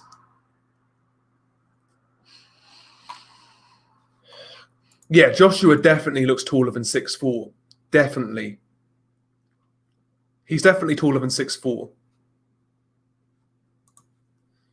Taylor points. Minimax says Zepeda's fighting Hank Lundy as co-main event, laughing my ass off. Yeah, that's a poor fight. I know Zepeda's got to stay busy, but fuck me, that's poor. Look at him next to Okole, Joshua, yeah. At least 2 inches taller, yeah. I'd say Joshua is I think Joshua is actually a legit 6'6", personally. What's this wild arbitration thing meant to? What is it meant to hold up Fury Joshua? No, I'll be okay, man. A lot of people are getting that twisted. Arbitration basically means it's a money issue. It's a financial dispute, basically. It's not about getting a third fight. If it was about getting a third fight, that would be in a courthouse. It's about getting a settlement for Deontay Wilder, basically, for not having the third fight. Wilder does not want the third fight. He wants a settlement. That's what he wants, basically. So regardless of the arbitration, the Joshua Fury fight's happening. Tartan Terror 12-round UD, Chet Collins. Ramirez versus Zepeda. Bob will be foaming out of his mouth. Then he will make a fight. Yep. Josh Taylor's a pretty cool parlay piece for this weekend. It's going to be a good fight, man. It's going to be a great fight. Going to be a fucking awesome fight.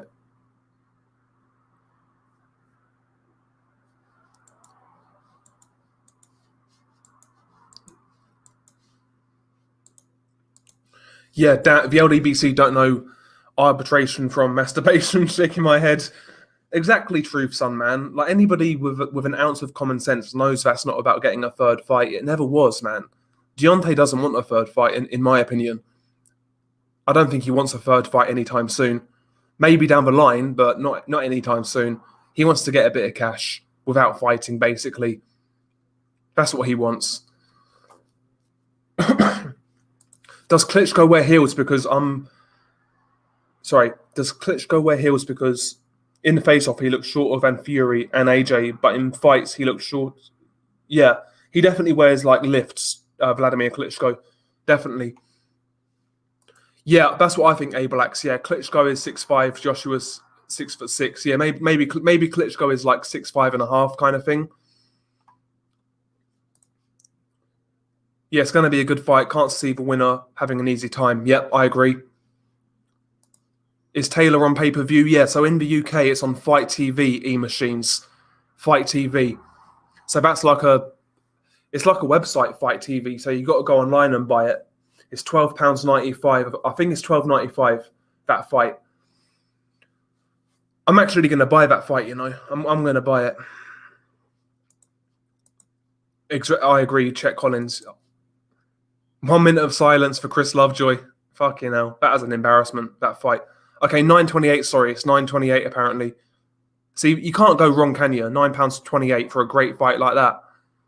When we're paying like 20 quid for fucking Chisora Parker. You can't go wrong at that. I've got Fury stopping Joshua rounds 8 to round 12. Yeah, I think if Fury gets a stoppage, it's late. I don't think that guy cleans out Joshua early on. I really don't. Can't see it. I agree, Del. Wilder wants a payout, not a Fury fight. 100%. Yes, Chris Lovejoy versus Lucas Brown. That's the fight we want. Do you know what? Lucas Brown looks so bad against fucking what's his face? Paul Gallen. So you never know, mate. Honestly, Chris Lovejoy could knock him out. But Lovejoy, man. Lovejoy looked hilariously bad in that Manuel Char fight. So who the fuck knows, man? That'll be a good comedy fight. I wouldn't mind seeing it.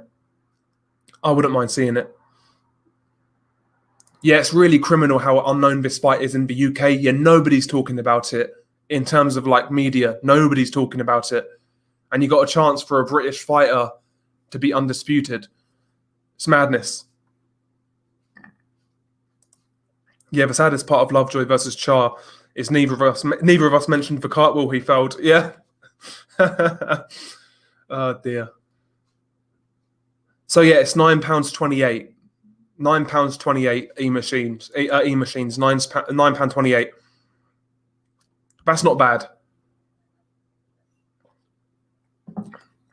Oh, this guy again, Marv Jasper. You're the same guy who used to be pro LDBC. UK heavyweights all cheats. Oh, that's a bad attempt at a troll account, man. Really bad. Who hits harder, Ruiz or Fury? I'd say probably Fury, to be honest. When he actually gets full leverage on his shots, I'd say Fury. Sorry, I've seen Joe Joyce out and about in West London. He's legit 6'6". Yeah, he's a big fucking lump, man, Joe Joyce. He's got that cinder block head, man. His head's fucking massive. Yeah, it's a decent fight, JR Smile. It's a decent fight for Tim Tszyu. It makes sense, really, because I know it's really hard to get outside of that part of the world in terms of like traveling. It's really hard. So it makes sense fighting Michael Zarafa for Tim Tszyu. I've got no problem with that fight at all. Lucas Brown versus Chris Lovejoy, so bad it's good. Can you imagine? I'd love to see it, man. I'd love to see it.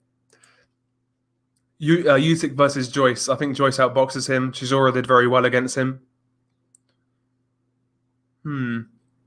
I think it's a hard fight to call, that one. I think Joyce in that fight goes back to being a pressure fighter. I think that's I think Joe Joyce goes back to being a pressure fighter in that one. And I think Usyk boxes. We'll see though. Della Pro LDBC, laugh out loud. Exactly. Big up to official scorecard boxing. Yeah, I'll let you have your fun, Marvin. If Lovejoy had given it a go and gotten destroyed, I would want to see him again as a novelty, but after that, I'm not interested. Yeah, I agree, bro. I agree. I find it odd how great top-ranked cards keep getting turned down over there. Do you think Eddie and Warren have something to do with that? I know Warren and Arum seem cool, but that's fake. Yeah, I'm not sure, bro, to be honest with you. I think the problem is Josh Taylor, in particular, is not really a big name out here. Like, even when he fought Prograis on pay-per-view, basically the pay-per-view was sold on the back of Chisora. And once that fight finished, half the audience left before the main event. Like, Josh Taylor, for whatever reason, is not a big name in the UK. And he's not really a big number. He doesn't really generate big numbers. So maybe like Sky, BT, they don't really see it. They don't see like the value in it as good as the fight is. I think that's what it's down to be honest. And a lot of broadcasters out here now are really cutting their budgets back since the pandemic, to be honest. I think it's just a money thing. Valdez versus Stevenson, who have you got? I've got Valdez by KO, 9th round. I would probably favour Shakur Stevenson on points, but it's a big step up for Shakur. Big step up. I wouldn't be shocked if Valdez won, but I'd lean towards Stevenson. I do think Stevenson is like a real talent. I think he's a real good boxer. The general. I'm the general now, man. I'm the general now. Usyk schools Joyce. Yeah, I think he'll outbox him. I don't think it's going to be a schooling though. Yeah, Bridges went to the UK for a world title shot. Now she can't fly home. That's part of the world. Yeah, it's a joke. Yeah, it's madness, bro. It's madness. Boxing with Ade said that the official announcement is Wednesday for Fury versus Joshua. Okay. Will you do a live stream for your second channel? I've not really thought about it, E-Machines. Maybe. See, what would be a good idea? See, I'd love to do something like live research on like a live stream, but the problem with that is obviously the shit I cover, more than likely I'll be looking at some fucked up shit, so I can't really do it, to be honest. So maybe in the distant future, the case-demic. I think David Price is taller than Fury. I'm not really sure, to be honest. Yo, that PBC card actually was sick, Chet Collins. That was a sick card.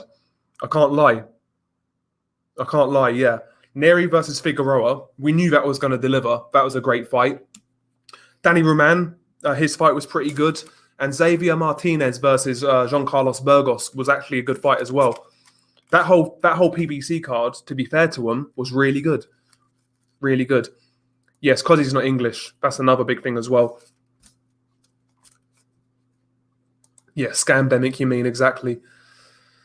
Brown is as ancient and crusty as an abandoned fried flip-flop, but Lovejoy is so bad that matchup is 50-50.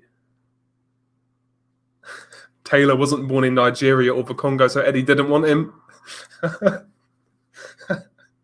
I think another thing with Josh Taylor, on his Twitter, he says a lot of shit about like COVID. Like he's a skeptic, put it that way, in general. And I think that sort of person is not really going to get on in the mainstream. So I think that's another reason why Josh Taylor's not really pushed like that. He's got his own opinions on how the world is, which don't really align with mainstream media. So, you know what I mean?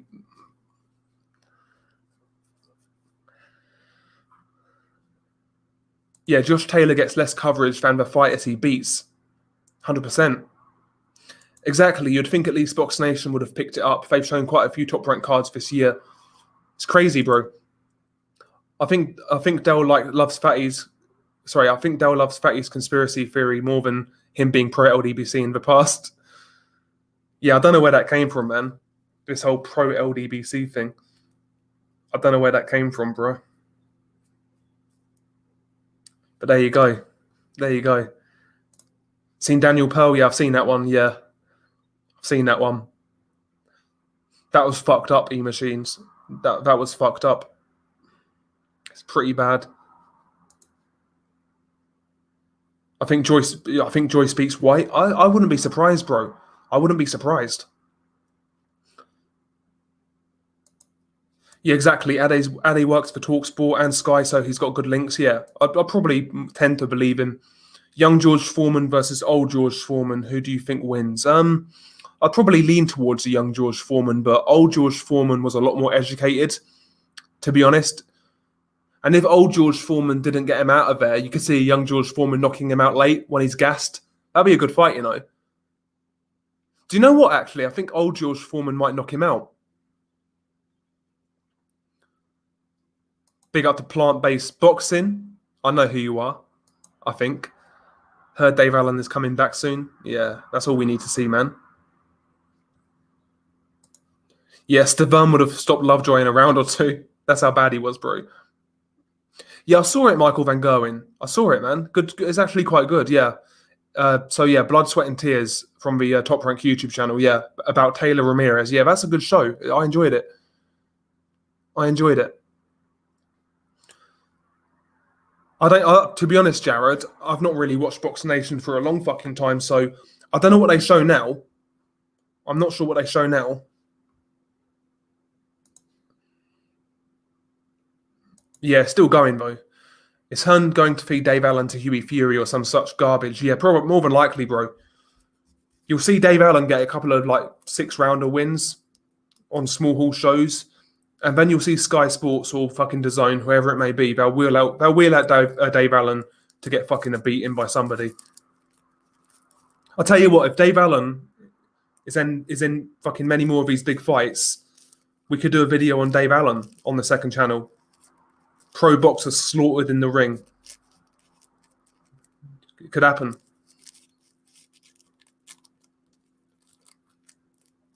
Fucking hell.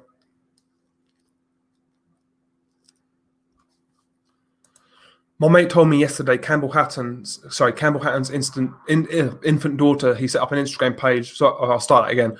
My mate told me yesterday Campbell Hatton, his infant daughter, he set up an Instagram page for her, and he didn't make it private. What an absolute fool! Yeah, the guy's he's a kid himself, Campbell Hatton.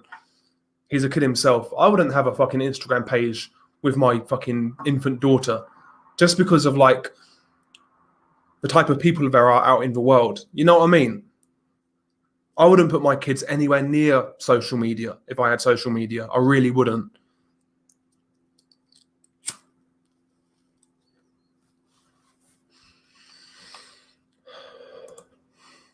Yeah, Danny Roman's a problem for anybody at 122. Yeah, we were saying this earlier.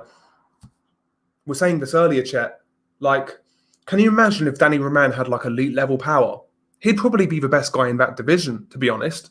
If Danny Roman had like elite power, he'd be the best fighter in that division because he's really well-rounded. He's like skilled. He's got a nice jab. Well, he's compact, nice guard. He's a good fighter, Danny Roman. Yeah, Box Nation. I've got no idea Wizard Sleeve how it's still hanging on. No idea whatsoever. What's next for Zhilei Zhang? He was so tired in his last fight, he got sent to hospital. He needs to rematch Jerry Forrest. E-Machines. Yeah, Dave Allen getting all of those beatings is a disturbing reality. Exactly. Exactly, man. And listen, man, if he carries on the way he is, he could be featured on the second channel. Who knows, man? Who knows?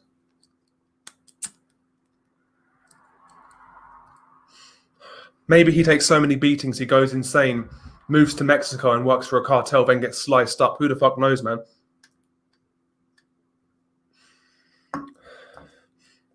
Yes, big up to Nez Mendoza.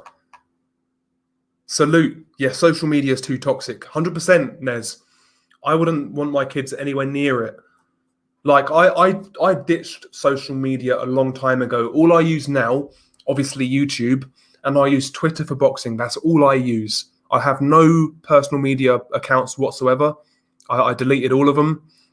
They're just not worth your time. They're not worth your time. Not only is it a cesspit and toxic, like Nez said, but you waste so much fucking time looking on social media, looking at absolute crap. It's not productive. It's worthless, in my opinion. Social media, absolutely worthless. All other people I want to talk to are in my phone. I don't need social media. I really don't. It's crazy to think good prospects can't get fights and have to take short notice fights. Yet Hatton's son can get on pay-per-view looking like he's never boxed before. It's bullshit. 100%, bro. Nepotism at its finest. Nepotism at its finest.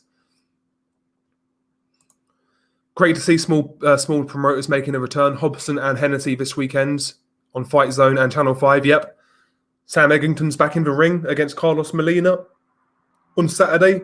Could be a good fight, that. Could be a good fight.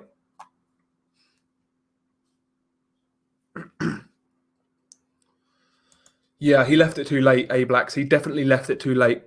Zhilei Zhang. What the fuck happened to Dave Allen in 6 months' time? Yep, that's an easy video to make, G-Man. Like, there's so much content to go through, G-Man, with Dave Allen. That's probably a 30-minute video, and it's going to get views. And it will get views.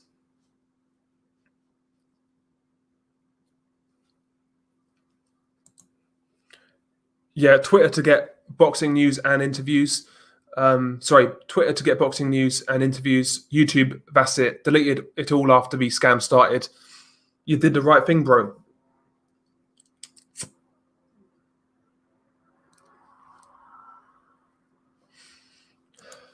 Have any of you guys had a teeth filling drilled directly into a nerve? Worst pain I've ever experienced. I removed it myself using a Coke can. What a day, laugh out loud. Yeah, that sounds fucking painful, bro. That sounds fucking painful. Anything to do with your teeth are fucking painful. Wingy boxing, winging is back. Fucking hell. Big up Wingy. Dave Allen career review would be gold. Yo, when David Price retires, I will do a career review for David Price when he retires. I will actually do one.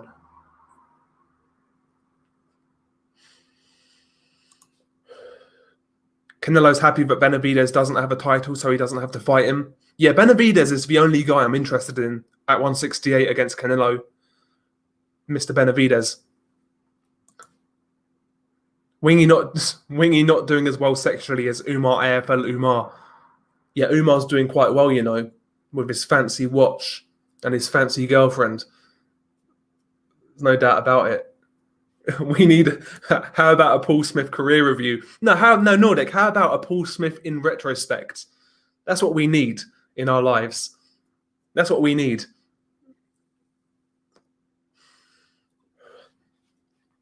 Yeah, listen. Naturally, I'd lean. Listen, I can't back against Canelo with everything that goes in his favor. But Benavidez to me is the guy who's most interesting. I'd love Benavidez to beat Canelo. I really like Benavidez. He's one of my favorite fighters. Just in terms of style, I like his attitude.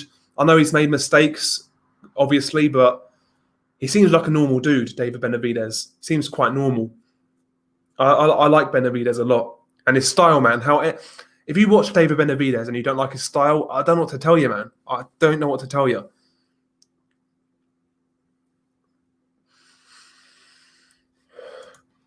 Yeah, remember when Umar's tweets were dug up and When he was Umar, unemployed Umar.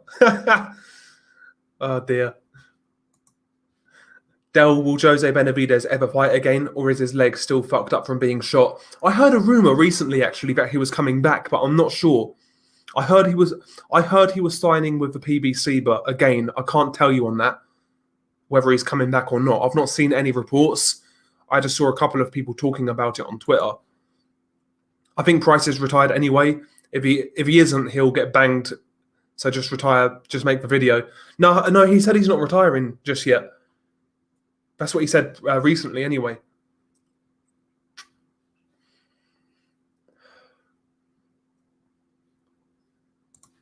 I'd imagine a Prince Patel career review in the future could provide good comedy.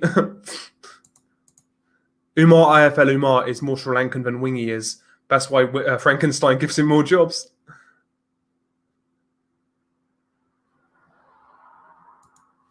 Yeah, it'll be a good fight, Nez. I've got it as a close fight for Taylor on points. It's going to be a hard fight, though. Hard fight. Imagine that laughing my ass off. If Umar was white, he'd never get back after those tweets. Yeah. He was saying about, like, Scousers, wasn't he, Umar? He was talking about Scousers. And Tyson Fury being a crackhead as well. I still never forget Benavidez' post-fight interview from the Gavril rematch. He said some standard shit, and he ended it with, "Oh, look at his face compared to mine." Yeah. Yeah, Dalton Smith versus O'Hara Davis. I'll take Dalton Smith. Been very impressed. Yeah, I like Dalton Smith, G-Man. He's a very sharp boxer. Good counter puncher, accurate, doesn't waste much, technically sound, good feet, good balance. He's a good fighter, Dalton Smith, a real good fighter. I'd want him to have a fight in between that before fighting O'Hara Davis. Maybe someone like Philip Bowes or Tyrone McKenna. Fight someone like that, and then maybe O'Hara Davis. I know O'Hara is a terrible boxer, but he does punch. He punches pretty hard, so I'd give Dalton a couple of fights before he fights O'Hara. But yeah, if that fight happens anytime soon, I would still favour Dalton Smith. But that's a good one. Pick up Levi Khan. Has anybody seen Nordic's new video? Want to know your thoughts? Also check out his channel. Yeah, check out Nordic. Yeah, Nordic's got a great channel. Nordic Warrior, real good channel. But I've not seen the most recent video. And also, by the way, yeah, so big up Nordic, very good channel. Check out Nordic Warrior, and also check out G-Man Boxing, another real good channel. I highly recommend that you subscribe to both guys. Very good stuff. Yeah, he was talking about Hillsbury. Yeah, that's it. That's it, yeah. Callum Johnson, a wasted career. Maybe Craig Richards next. He's not going to fight Craig Richards because I think Craig Richards has ties with Matchroom. If I were, listen, what makes sense is Callum Johnson versus Lyndon Arthur, because both guys are with Frank Warren. I think that makes sense. Big up to Faust, by the way. Salute to Faust. Yeah, Grant Smith's got a good stable. Sonny Edwards, the Edwards brothers, Dalton Smith, John Doherty. Grant is a great trainer. Yeah, Grant right now is doing some good things in boxing. He's not one of the standout names in boxing, like fucking Dave Caldwell and Ben Davison, Joe Gallagher, but he's doing some good work, man. I'll tell you what, actually, Haydar, I thought his instructions to Sonny Edwards were second to none. Some of the best corner work I've heard in a long, long time in that fight. I thought he was excellent. Solomon Dacrez says either Stavern or Lovejoy will be next. Fucking hell, Levi. Stavern, fair enough, yeah, because at least he used to be somebody. But Lovejoy, nah, leave Lovejoy alone, man. I remember when I interviewed Raven, she told me backstage, IFL say before the interviews, make sure you call out this person so we can title it Desperate for Views. I'm not surprised, G-Man. I heard something similar about Michelle Joy Phelps. I heard something similar. So I'm not surprised, G-Man. I 100% believe that. O'Hara and Time Booth going at it was comedy gold. O'Hara was shook. Yeah, BRB going back to Spain. Are Scousers the toughest guys in the UK? I don't know, you know. I'm not really sure, to tell you the truth. I'm not really sure. The Jocks are pretty tough. The Scots are pretty tough. Again, it's all individual, really. I don't really buy into like a person from a certain area is tougher just because they come from a certain area. It's all down to the individual, but there are definitely harder places to grow up in the UK than others.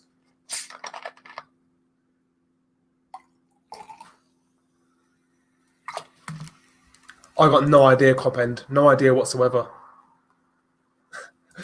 Ty and Booth's gonna run Wingy Boxing Wingy off YouTube again. Yo, when Ty and Booth finds out that Wingy's back, yeah, it's gonna be peak, man. I kind of feel sorry for Wingy, man. I'm not gonna lie to you because he seems like a proper nice guy. He does seem like a real nice guy, and yeah, Charles Cartwheel after the Lovejoy KO was priceless. One of the funniest boxing events recently. Yeah, he completely fucked it up, man. It started so well as well, and he completely botched it. Conor Benn versus Michael McKinson. Who do you have if that happens? I'd say Conor Benn's too relentless, to be honest. A bit too sharp, a bit too sharp, a bit too aggressive, but good fight. Dell's kinks, human depravity, Michael Hunter's titties, and very short men hitting each other. Fucking hell. Wingy boxing, Wingy's a nerd. Exactly, man. It's all down to the individual. Like, I've seen people who on the surface didn't look tough, didn't appear tough, didn't sound tough, but when it came down to it, sometimes those are the ones that you need to watch out for, kind of thing. Do you know what I mean? You can never be too careful. The best way to look at life in general is to look at everybody like a fucking killer. Never underestimate anybody. Never underestimate anybody. That's the way I look at life. Because you see certain guys in the streets, yeah, I've seen this so many times. A lot of guys in the streets are fucking so selective of who they fight and who they start a beef with. They'll start a beef with somebody they think is lesser than them, and usually they're right. Usually that is the case. They pick their targets, but when they get it wrong, they're in for a rude awakening. And that's how you can tell if somebody's about it or not. Just look at the people who they beef with and look at them, kind of thing. If that makes sense. Yeah, people do chat shit. Yeah, bro. Tyan went for Wingy's neck. Too bad those videos are gone. Yeah, too bad those videos are gone. Yeah. Tyan Booth is comedy god. Can't get enough of Coogan's basically disabled. Coogan's hilarious, man. Oh yeah, I keep on hearing this name, Boxing Wasp, but I've never seen this guy. I never heard of him back in the day. I never saw his videos. Yeah, a lot of cherry pickers on the streets. Yeah, like overgrown school bullies. Exactly. They never got out of that mentality. Like, you see guys, man, like in a club, yeah, some guy will fucking chin some little kid, like some fucking 5'4" skinny dude, yeah, and he's like 6'2", and he thinks he's won a fight. You're not winning a fight by doing that. My mate's brother used to always act hard. One night at a house party, he tried to square up to my mate, and he ended up in hospital. It was hilarious. Yeah, a lot of guys are like that, man. See, I'm not a trouble starter, man. Never have been. Even when I was doing stupid shit in my youth, like 18, 19 years old, I was never like a trouble starter. In that sense, anyway. I never sort of I never got rowdy like that. I was always inconspicuous, man. That's the way you got to be. That's the way you got to be. Inconspicuous. Just get your money, do your thing to get your money, and that's it. Try not to tread on anybody's toes. Just be honest, and you'll be fine, man. See, a lot of people, don't want to say too much, actually. Yeah, some of those Boxing Wasp videos are still up. I have to try and find them, Copend. I have to try and find them. I never heard of this dude, man. I've heard of the name, but I've never seen his videos. Boxing Wasp.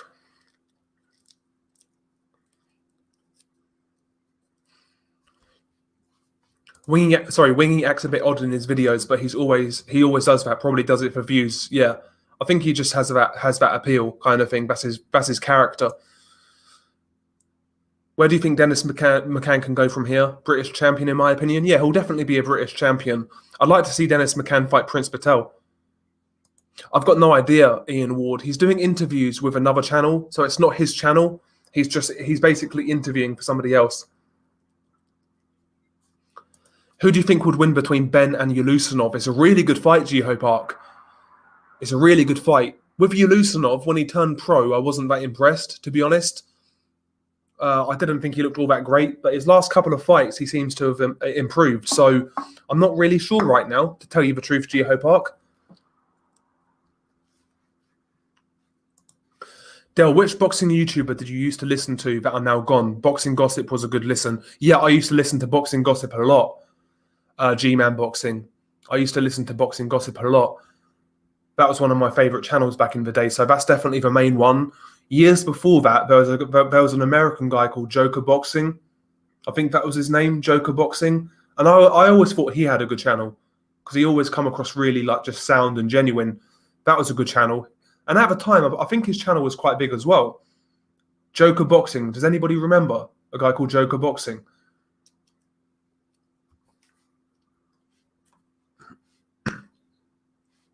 Lots of people out there in these streets acting like they're hardcore gangsters, but they're wearing diapers on their faces, just saying. Exactly. Exactly, Faust. That's what I'm saying. It's madness, isn't it? It's madness. Ironically, though, yeah, I'm anti-mask. I've not worn a mask once during this whole thing. I'm anti-mask, yeah, but if this shit was going on when I was 18, 19, I'd be fucking wearing masks non-fucking stop. It's a perfect disguise, isn't it? You know what I mean? It's a perfect disguise. A year ago, I punched myself in the jaw, 60% power to check my chin. Hello, man. Oh, dear. Volts UK, Boxing Gossip and Boxing Asylum were the first I watched. Yeah, I love Boxing Asylum. I love Boxing Asylum. Great podcast, man. Great podcast. Boxing Asylum and BDA are my favourite podcasts when it comes to boxing.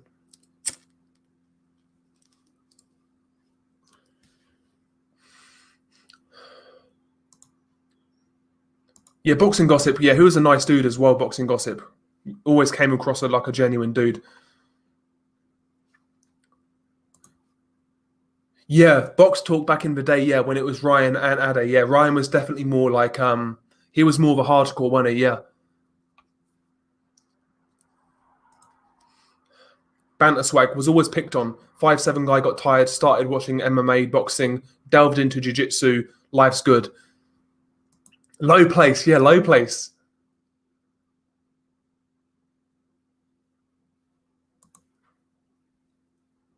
You randomly pick a guy from London and a Scouser, but you get no other info on the guys. Who do you have winning a fight? I've got no idea, bro. I wouldn't pick. There's no way you can pick. It'll be down to size at that point, I guess. I remember Joker Boxing. He used to do collabs with Big Trav, aka Real Talk. I underestimated G-Man, and then he unveiled a girlfriend who is taller than Carl Frampton. Fair play. Oh dear, big up G-Man.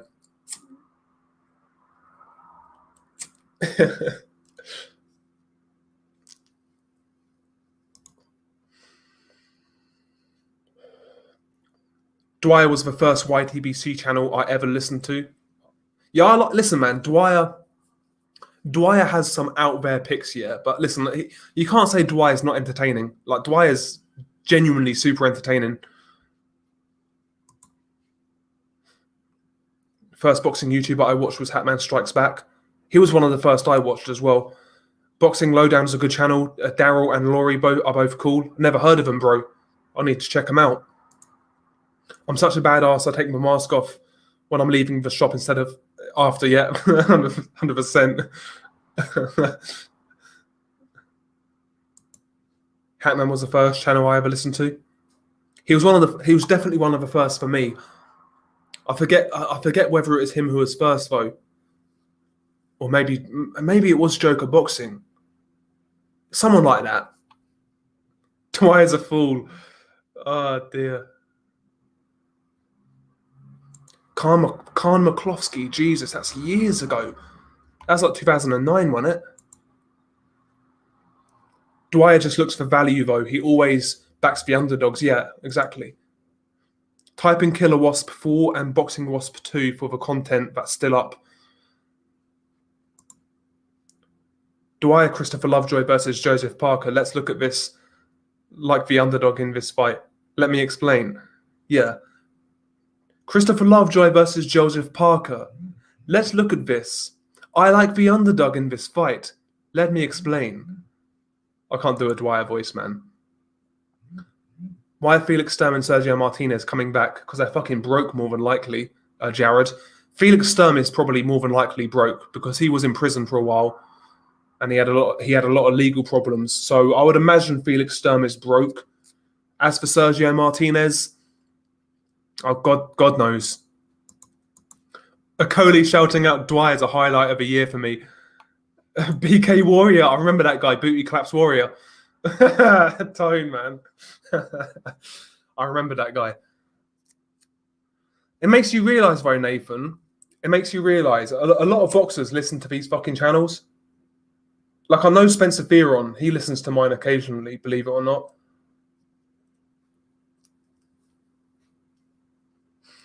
Because Spencer Fearon, he commented on the video of mine when I was slating Sky Sports commentary. And he was like, oh, if you think it's that easy, apply yourself. I was like, bro, if you can get me a job, go for it. Do you know what I mean? Just rewatched Graham Earl versus Michael Katsidis. That fight was carnage. Yeah, that was a great fight. ITV4 back in 2007, I think that was. Great fight. I think his name is BTMW Gaming Sports. Guy is a fool. Dumbest guy on YouTube, talks rubbish. I'm not sure who you mean. Yeah, Boxing Wave is really good. I do like Boxing Wave. Really good content, like real well-spoken guy, articulate, knows his stuff. He's a fair guy as well. Yeah, Boxing Wave's really good. Yeah, Big Ragu. Yeah, Big Ragu was a great channel. Julian Williams as well. Yeah, Julian Williams. Didn't he? I think he called himself Julian Foster maybe on his channel. But yeah, I think his channel name was Julian Foster, but his name was Julian Williams. But I know who you mean. Yeah, he had a really good channel. Really good channel. Really good channel tone. Yeah, I think Julian Williams actually. He was definitely one of the first I watched. Yeah, that's a blast from the past, man. Julian Williams. Yeah. I don't know where he went. I know he had some problems towards the end, but hopefully that guy's okay because he had a really good channel. He was just one of those guys who watched boxing, talked about the fights, and that's it. None of this extra shit. You know what I mean? Like, see, that's when I started watching boxing YouTube. That's all people were doing. They was talking about fights, making predictions, doing post-fight reviews. That was basically it back then. And that's the sort of content I like doing the most. I love doing prediction videos and shit like that. That was my sort of content. But yeah, Julian Williams was a great channel. Great channel.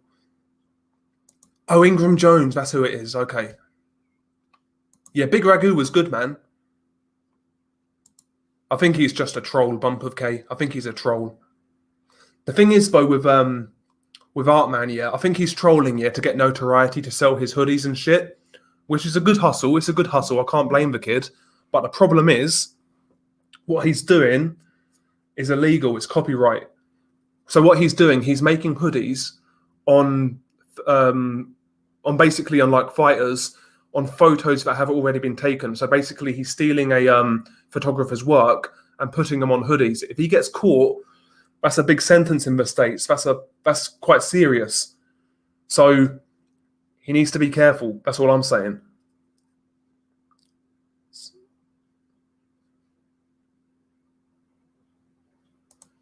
Oh, yeah, I know who you mean. So that's who BWTM is. Yeah, I always know him as Bayloric, Nathan. That's why I couldn't get the abbreviation, but I don't mind Ingram. Yeah, e-boxing news. Yeah, he was decent for a while. But yeah, I like Julian a lot, Tone. He had a great channel.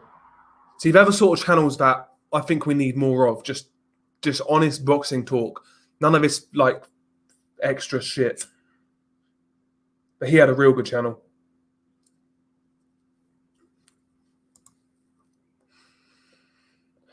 Yeah, Chris Bird has a YouTube channel. He used to make prediction videos and stuff. Yeah, real good content. Yeah, Chris Bird, again, always, I've seen the videos, Nordic. Just came across a nice guy as well.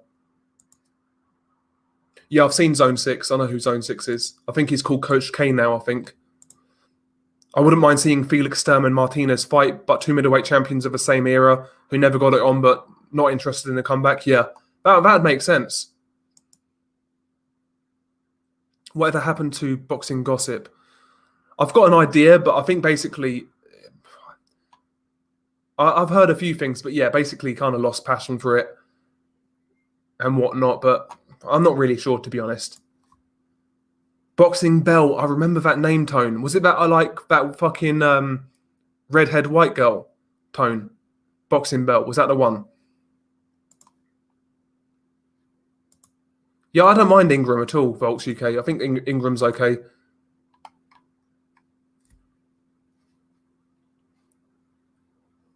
Have you ever heard Red Pill Boxing? His channel got taken down. He was so funny. No, I never heard of him. Do you remember when... Fuck's sake. Do you remember when Wingy cried because Boxing Bell refused to shout him out, laugh out loud? Oh, dear. A lot of channels stopped making videos after Kovalev Award and Golovkin Canelo. You're probably right, bro. I got clickbaited by Hatman looking for a Klitschko Pulev. I listened to his post-fight and have been subbed since. I didn't listen to many boxing YouTubers when I started. That was a bad fight, though, Nordic, man. Like Klitschko Povetkin, that was a terrible fight. Horrible fight, man. Povetkin got done dirty, man. He got fucked badly, in my opinion. Okay, Boxing Lowdown. I'll give him a shot. I'll give him a shot. Ingram is okay, but he can be a bit arsey with anybody who differs in opinion. Yeah. See, I couldn't care less, man. Ultimately, it's like you guys have got your own minds. All I am is some cunt who talks about boxing online. That's all I am. I don't really.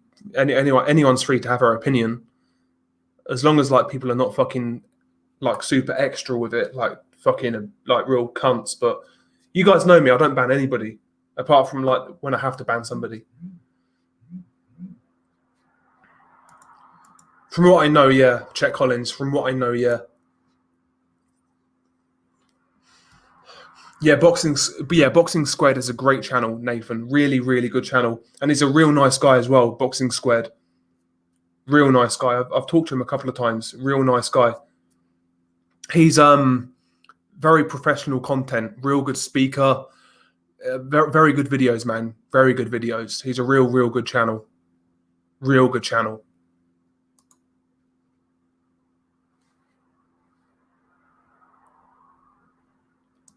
Yeah, exactly, Nordic, man. Exactly. That's crazy, isn't it? It's crazy. See, what I always listen when I see people in the chat, like when I'm doing live streams, when I see people in the chat I always try and shout them out. I always try to remember to shout them out. I don't expect anything in return. Do you know what I mean? It's just something I like to do. See, that's the thing with YouTube, Nordic. A lot of people they want to network and get to know people, not really to get to know somebody, but more so to build their own channel. I've never been that way inclined. If I get to know somebody, it's just been like a natural progression kind of thing. Like with Mark, like when Mark came on my channel, I think his channel had like 100 subs kind of thing. I don't really give a fuck. As long as I like somebody, I'll talk to them. I'm not in it for like to build a massive boxing channel. It'll be what it'll be kind of thing. It'll be what it'll be. Apollo James Jackson's back on YouTube somewhere, but I can't remember his name. I know that. Yeah, I've seen his newer videos. Yeah, a lot of people did, Max Kuckerman. A lot of people did. I don't mind blood boxing anymore. He's passionate about the sport. Yeah, he's funny as fuck as well, blood boxing. I don't mind blood boxing. The YB channel is run by Dell's undereducated cousin. Somebody said I sounded like him at one point. JDav. Somebody said I sounded like YB. I actually like his content though. I find him hilarious, YB. I think he's so fucking funny. So fucking funny. Yeah, G-Man Boxing, Chris Andre, in my opinion, might be the most underrated channel on YouTube. Yeah, the Steve Goodwin schooling was incredible, G-Man. Because Steve Goodwin's like a COVID fucking he fetishizes COVID basically. He's one of those guys. And Chris Andre completely dismantled him with facts. You know, it's brilliant, brilliant, brilliant debate. A Blacks is not a fan of Ingram or Wingy. Apollo James Jackson was a bit of a grifter and a weirdo. He used to call out pensioners like Steve Bunce and Dean Powell for fights. Christ. Daryl is sound, Del Boy Boxing Lowdown. I'm on his podcast every week, normally in the chat. He knows his boxing as well, is level-headed like yourself. Interesting. I'll have to check him out, man. Del should claim royalties on Mark's videos. Fuck's sake. I stopped following boxing for a few years around 2010 when Floyd ducked Manny for a year after year. Yeah, that whole thing turned a lot of people away from boxing. The wait for that fight, all of the games, all of the nonsense, and then when the fight happened, it was it was boring when it happened. That fight definitely done a lot more harm for boxing than good. Why do I feel like Andrade Derevyanchenko is next? You could be right, Jared. You could be right, but apparently Eubank Jr. is in negotiations with Andrade. They ain't going through the 6 levels. Listen, man, when Porky says that, he is right. I'm not going to lie. A lot of British fighters they're not being matched correctly. Like, look at someone like Josh Warrington. He went through area level, English level, Commonwealth, European, British. He went through all the right levels before he became world champion. He was battle tested on the way up. And a lot of fighters these days, they'll skip the whole domestic scene and they'll go straight to fringe level, then world level and get exposed.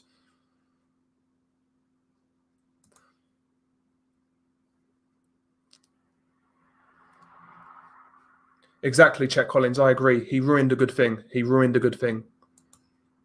Yeah, Chris Andre is very good. Yeah, I like Chris Andre a lot, and he comes across a real good guy.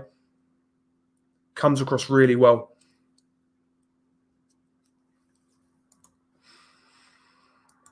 Big up Paul Taylor. Salute to Paul Taylor.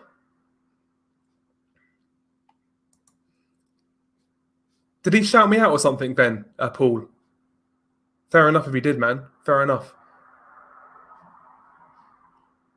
See, I got off on the wrong foot with Porky. I'm not going to lie, because I got a bit wound up when a couple of his fans came on my channel talking shit. But listen, Porky's all right, man. Porky's all right. He's a character. And he definitely loves boxing. I'll give him that. He definitely loves boxing, Porky. He just does it in his own way, kind of thing. I'll be very surprised if Eubank fights Andrade. So would I, to be honest, with you, Jared. But that's apparent, according to the rumors, that's what's been negotiated.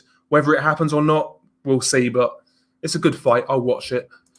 I felt bad for Goodwin. He was getting that badly scored. Emotion versus facts, only one winner. Yeah, Chris Andre dismantled him. Honestly. Voice from I've seen this channel. Yeah, Voice from the Corner. Peter McDonough. Yeah.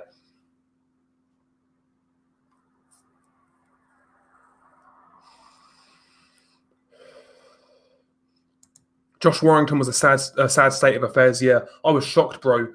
Again, though, that's just a bad case of matchmaking.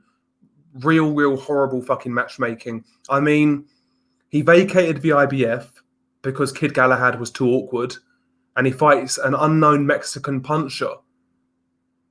Are you serious, man? That's just bad matchmaking. He would have been better off fighting Kid Galahad again. And if he did lose, he would lose an ugly points loss. It's not as damaging as a fucking brutal knockout loss to an unknown Mexican. That was horrible matchmaking by Matchroom. Horrible matchmaking.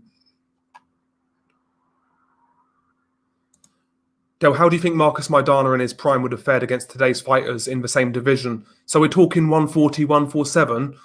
147, I think him versus Crawford actually would have been interesting due to Maidana's like unique pressure. Like he's really ungainly and very, very aggressive. I think he would have given Crawford problems. I think Spence beats him quite comfortably. Pacquiao would have beaten Maidana. I think Maidana would be a good contender in today's division. In today's division, sorry. I heard official scorecard say on the Coup d'Etat that corruption in boxing has retired from boxing on YouTube. What a shame if true. Dude was a genius. Yeah, corruption in boxing was great, Sector 23. But I know he's a busy dude, man. That guy's got a lot going on. Very intelligent man. Corruption in boxing. Could break down boxing as well as anybody I've heard on this website as well. I wish we got more from him, to be honest.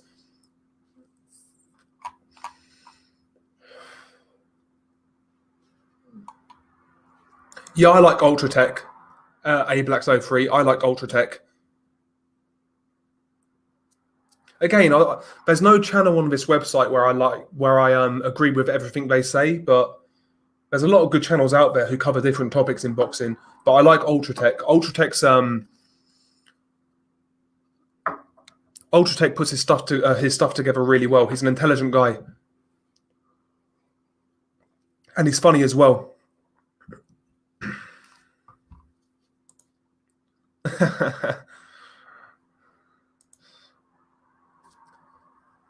Yeah, Golovkin and Kovalev got me back into boxing around 2014 after the years of loss of interest after the Floyd era. Yeah, Kovalev on the come up was fucking great to watch. Kovalev was always my favourite back in those days. I liked Kovalev more than Golovkin because I saw Kovalev in Wales when he fought Nathan Cleverly. And I fucking remember that fight, man. Remember that fight so well. People over here were giving like Cleverly a big chance. Like basically the whole thing was Kovalev was supposed to be Nathan Cleverly's Jeff Lacey. That was the angle. That was the angle going into that fight. So much that they had Joe Calzaghe at the fight, kind of thing. That's what that fight was supposed to be for Nathan Cleverly. I'll big up Steven Schneider, by the way, for the contribution. Always a good chat room on your channel. Cheers, bro, man. Cheers, man. Much appreciated. Much appreciated, Stephen, man. Part of the BDA family. Salute. Thunderdome, G-Man, Blue Collar Sports Boxing, Sean, Speak Your Mind Sports Talk, and Jedi are the only channels I tune into now, yeah. I listen to all of those channels as well, by the way. I listen to all of those channels. Boxing Jedi was on a stream last night, actually, with me and Mark and Nordic. You think Sky are sucking Eddie's dick by not promoting Taylor? He chose Top Rank over Matchroom? Well, I don't know, bro. Not really, because like Eddie's leaving Sky soon, so I doubt it's that. I think it's just money, to be honest. I think it's just money. Yep, cleverly being carried back to his corner by Terry O'Connor. That's hilarious, man. Hilarious. See, I don't mind sporting icons. A Blacks 03 again. He's got his own angle. Like he covers UK fighters, and he admits he's biased to UK fighters. See, I've got no problem with that when somebody's honest about it. And he's always been good to me. He's always been good to me. But ultimately, you know, other people are going to have their opinions, kind of thing. It's one of those things, isn't it? How far do you think Florian Marku can go? I'm not really sure, to be honest, LR. I'm not really sure. I thought he looked quite good against Ryland Charlton. I wouldn't mind seeing Florian Marku fight Michael McKinson next. I think that would be a good fight.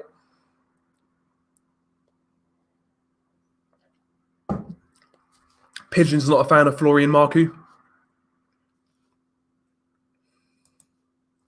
Lara had 4 fights in 2020 as well, so going up against an active puncher who was unknown at the time definitely wasn't the best move for Warrington. Yeah, especially when you consider he lets go of his title, he relinquishes his title, ducks Kid Galahad, and then he gets knocked out by an unknown Mexican. It was a fucking shit show from start to finish. There were other guys in that division who he could have fought for a tune-up. Do you know what I mean? There was other guys out there. like fringe level guys who have been at world title level, maybe a bit past it. He could have fought that sort of guy as a tune-up. It was horrible matchmaking. Horrible matchmaking.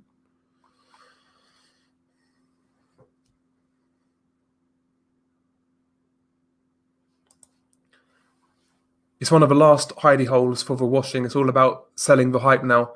Hearn the magician has just turned boxing on its head. Yeah, man. Hearn's he is what he is, man. He's a slimy Tory, Eddie Hearn.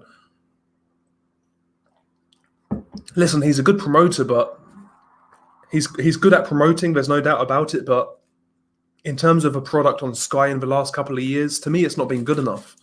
To tell you the truth, I don't think it's been good enough. But like the quality of product on Sky, not been good enough. 20 quid for Chisora, for a Chisora and Parker. Ridiculous, man. When you can fucking pay 12 quid for fucking Taylor and Ramirez. It's insane. Really is insane. And the regular Sky Sports shows, like not the pay-per-views, but the regular Sky Sports shows, those in the last couple of years have been so poor. So poor. But there you go. So yeah, Pigeon's not a fan of Florian Marku. How good was Nathan Cleverly? He was solid, top 10 at the time, but like he was never a real world champion. He got his vacant title, but he was never a real world champion. Yeah, Cleverly was never the same after Kovalev. Yeah, you're right.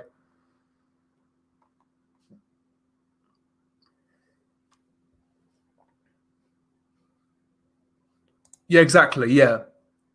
Cleverly was a good boxer, not elite, but solid. Yeah, that's how I kind of see it. Money versus Pretty Boy, who wins? I certainly preferred Pretty Boy Floyd. Like, he was good to watch. He was good to watch. If you could make Pretty Boy Floyd a welterweight against Money Mayweather, Pretty Boy beats Money. Yeah, Warrington, 9% KO ratio. Yeah. Yeah, I quite like Marku. He's a fun fighter to watch, Nathan. He's a fun fighter to watch. I'm biased, yes, but to me it's clear he's going to become a world champion. He's finding his angles and he punches. He's finding his angles and his punches. He shouldn't do at this level of experience. Yeah, he's definitely a quick learner, LR. He's definitely a quick learner. But there are things I still need to see tested. Like he got dropped against Florian Marku. What's his chin like? What's his stamina like? Because he's a muscle-bound guy, Florian Marku. He's quite built. So in a hard fight, what's the stamina going to be like? What's his chin like? You know what I mean? Like, how's he going to cope in a 12-rounder? There's a lot I need to know about Florian Marku. Warrington's a punk. Yeah, Pigeon's never been a fan of Warrington. He's never been a fan. Horrible matchmaking by Matchroom with Warrington. He's never going to win a rematch. Yeah, I can't see it. I can't see it, G-Man. But where else can he go? I think he's got to take it, to be honest. I think he's got to take it.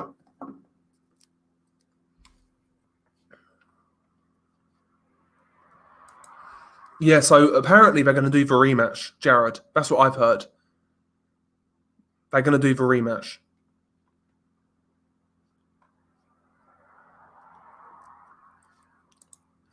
Warrington like Leeds United are fake. There's a few Leeds fans on who are subbed to the channel. They're not going to like that. Yeah, that's true. Yeah, the product on Sky hasn't been good, but I do think Sky need to take some heat for that too. Yeah, 100%. Yeah, the Sky product has been watered down for years. Pay-per-views have been weaker, and regular shows 90% are substandard. Yes, exactly. Bear in mind, back in 2012, we was getting Lucien Butte versus Carl Froch on regular Sky Sports, with Carl Frampton on the undercard as well. But now we're lucky to get a world title fight on regular Sky. And I'm not counting female boxing either. I'm talking about men's fights on regular Sky in the UK. We rarely get those fights on regular Sky. Rarely.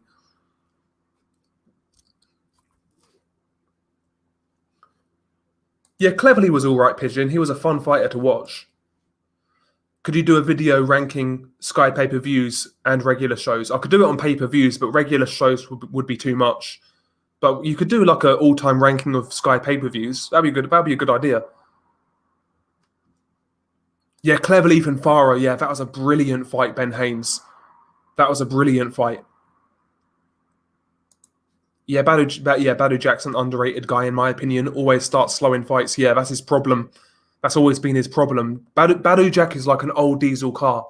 Takes a while to get going, but once he gets going, he's a very good fighter. Floyd Mayweather single-handedly killed boxing in the US. Yeah, never helped. That fight never helped. That Floyd Pacquiao fight didn't do any good. Such a shame Linares has no chin. Yeah, because skill-wise, man, he's got great combinations, hand speed, decent power, like wonderful, wonderful hand-eye coordination. Like, imagine he had a chin. That guy would be fucking insane.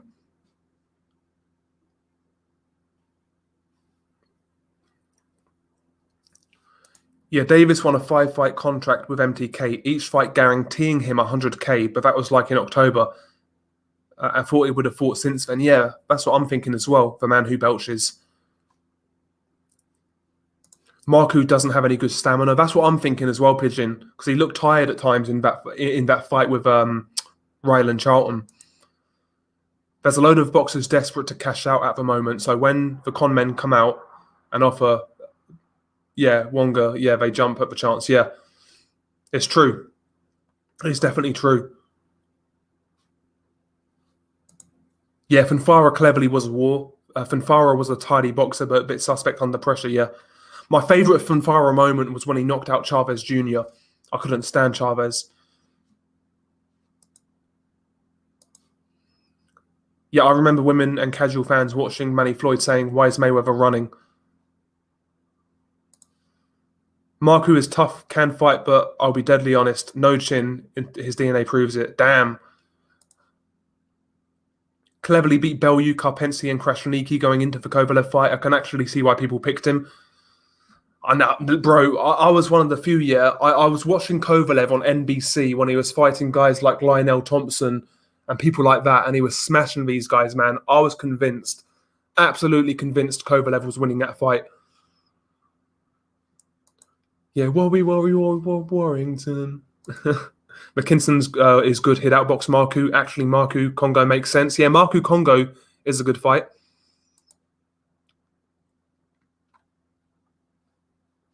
Yeah, Joshua White. That was a good card from what I remember, yeah. Do you guys remember Pierre-Olivier Cote from the Froch Butte undercard? He retired afterwards, was a highly touted prospect. Yeah, the Canadian guy. Yeah, I do.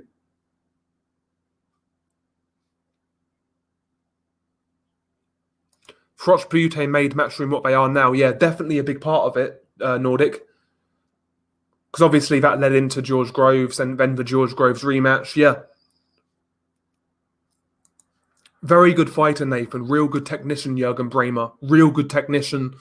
Resume isn't the greatest, to tell you the truth. He never really challenged himself. But Bremer was a real good boxer. Real good technician. Southpaw, tricky, good counter-puncher, good fighter. Linares is a technician. His chin let him down, though. Still a very good boxer, yeah. Indeed. Yeah, that's a good idea, Jared Thompson. You should do this is to Nordic. You should do a How Good Was Lucien Butte video. It's a good idea, actually.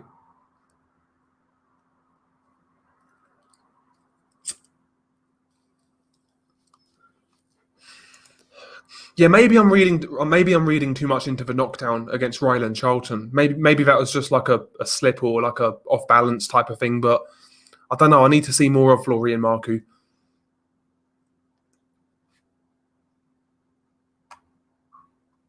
Yeah, I remember Nordic. Yeah, Cote broke a guy's jaw with the first punch in the first round, and the video went viral. Yeah, I remember.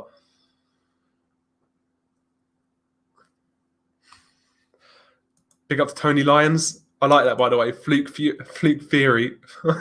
Fluke Theory won't last a round against AJ. I think you're being optimistic there, bro. It's a good fight, TV World Pictures. It's a good fight. Who would win between Congo and Marku? I need to see it, man. I need to see it. That's a hard fight to call. I think Chris Congo can be he can be unsettled, and I wonder if he takes a few hard punches, how's he going to react? But Congo can punch pretty hard, so he'll be a good test for Marco's chin. So that's a good fight. That's a good fight, bro.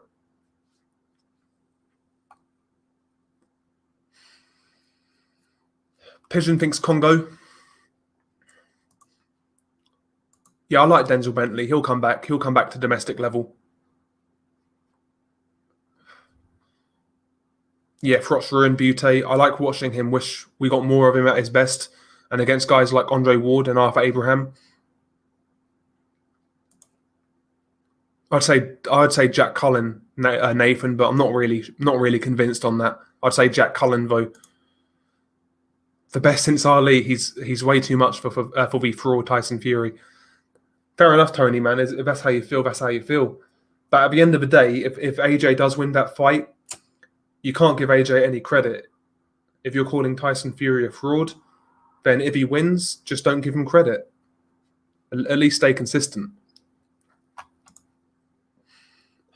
Do you think the Tyson Fury and AJ fight will go ahead? I don't think it will. I think there's a trilogy with Wilder. I think it will go ahead. That's what my intuition says. I think it will happen. Wilder's only in court. It's arbitration. So basically, it's not about getting a third fight. If it was about getting a third fight, it wouldn't be an arbitration. It'll actually be in court. Arbitration, all that means is Wilder wants a settlement for not having the third fight. If that makes sense, he's after money. So the arbitration could still go on. It's not going to affect Joshua versus Fury kind of thing. I think it will happen. I do think it will happen.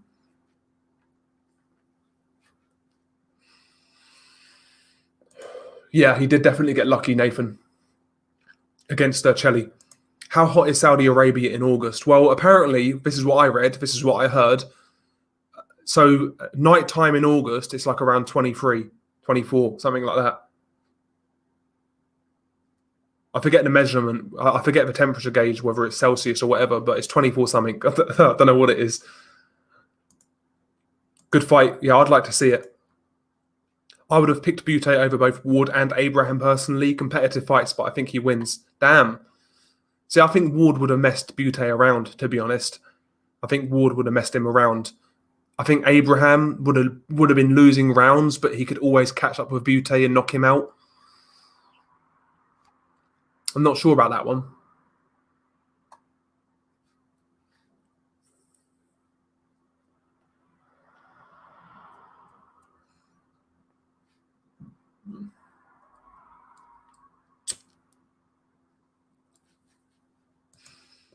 You could fry an egg on the rock in Saudi, I would imagine. Yeah, it's going to be mad. Well, I heard the arena could be outdoors, Jack. But that's what I heard. That's what I heard. Haydar's been there in Saudi. It's boiling. Best Sky pay-per-view. One of my favourites in recent years actually was Kell Brook and Errol Spence, because you had a good co-main event in George Groves versus Fedor Chudinov. So you had two world title fights on that bill. I thought that was quite a good card, actually. I think that was the last Sky card I purchased, was Brook versus Spence. I'm talking about like purchase when I've been on my own. So I've watched pay-per-view cards rounds like friends' houses and shit like that. But in terms of like the last Sky card I brought, I think it was Brook versus Spence. I quite liked that card. See, James Toney is my favourite fighter. Pigeon, so... Sorry, not Pigeons. Chet Collins. Yeah, James Toney is my favourite fighter of all time. So I'm always going to be biased. But if I'm being honest, I'd probably take Marvin Hagler on points. If I'm being honest, Jake Paul versus Ty Booth. Who wins? Ty Booth, man, too slick.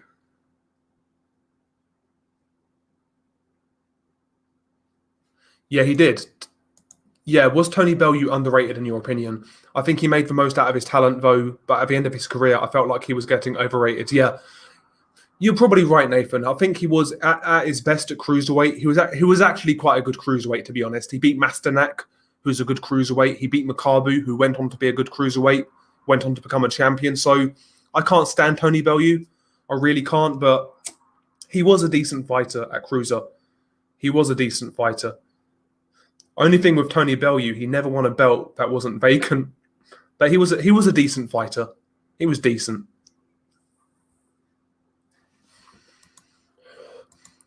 Yeah, by the way, lads, if you could smash the like, be much appreciated. Be much appreciated.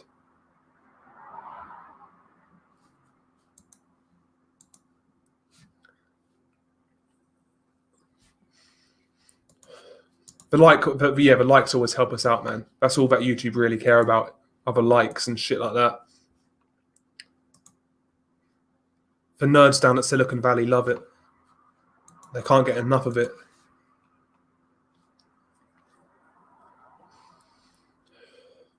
You can fry an egg in London on summer's day more than Saudi. Yeah, London gets fucking mad hot when it's one of those real fucking sunny days. London seems like a fucking oven, honestly. Andre Ward never fought out of the Bay Area in California. It's true. Tony and Hagler were bums. AJ would literally kill them with one jab. Oh dear.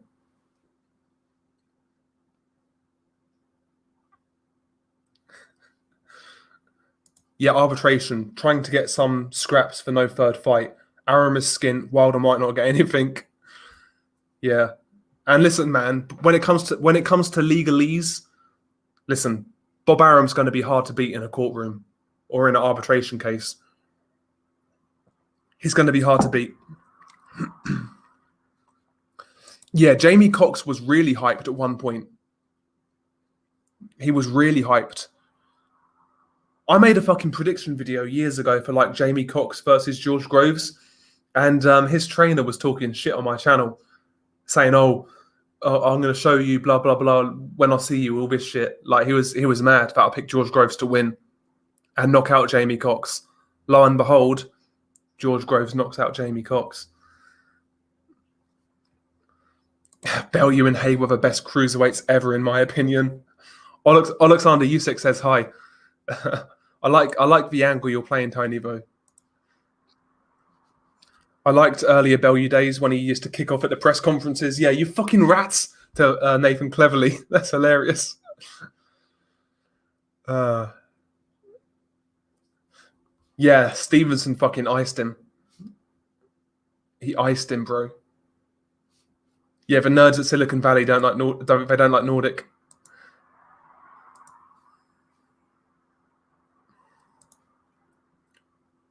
Yeah, I'm not sure whether they had Bellew up, but they was way too close. One of the two. I think they might have actually had Bellew up. You might be right. I remember Jamie Cox saying he was going to destroy Sturm back in 2016. It was after the Sturm-Chudanov rematch. Yeah, he got iced by John Ryder in a round or two. Bellew's gob alienates him. Yeah, he's a big mouth. He is definitely a big mouth. Bellew's a chav. Marker hook over Usyk.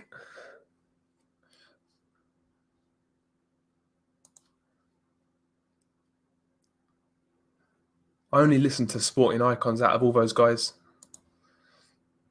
Cox's resume was thin overall. His best win was probably Lewis Taylor. Yeah, he never really had a great resume, Jamie Cox. Just all hype.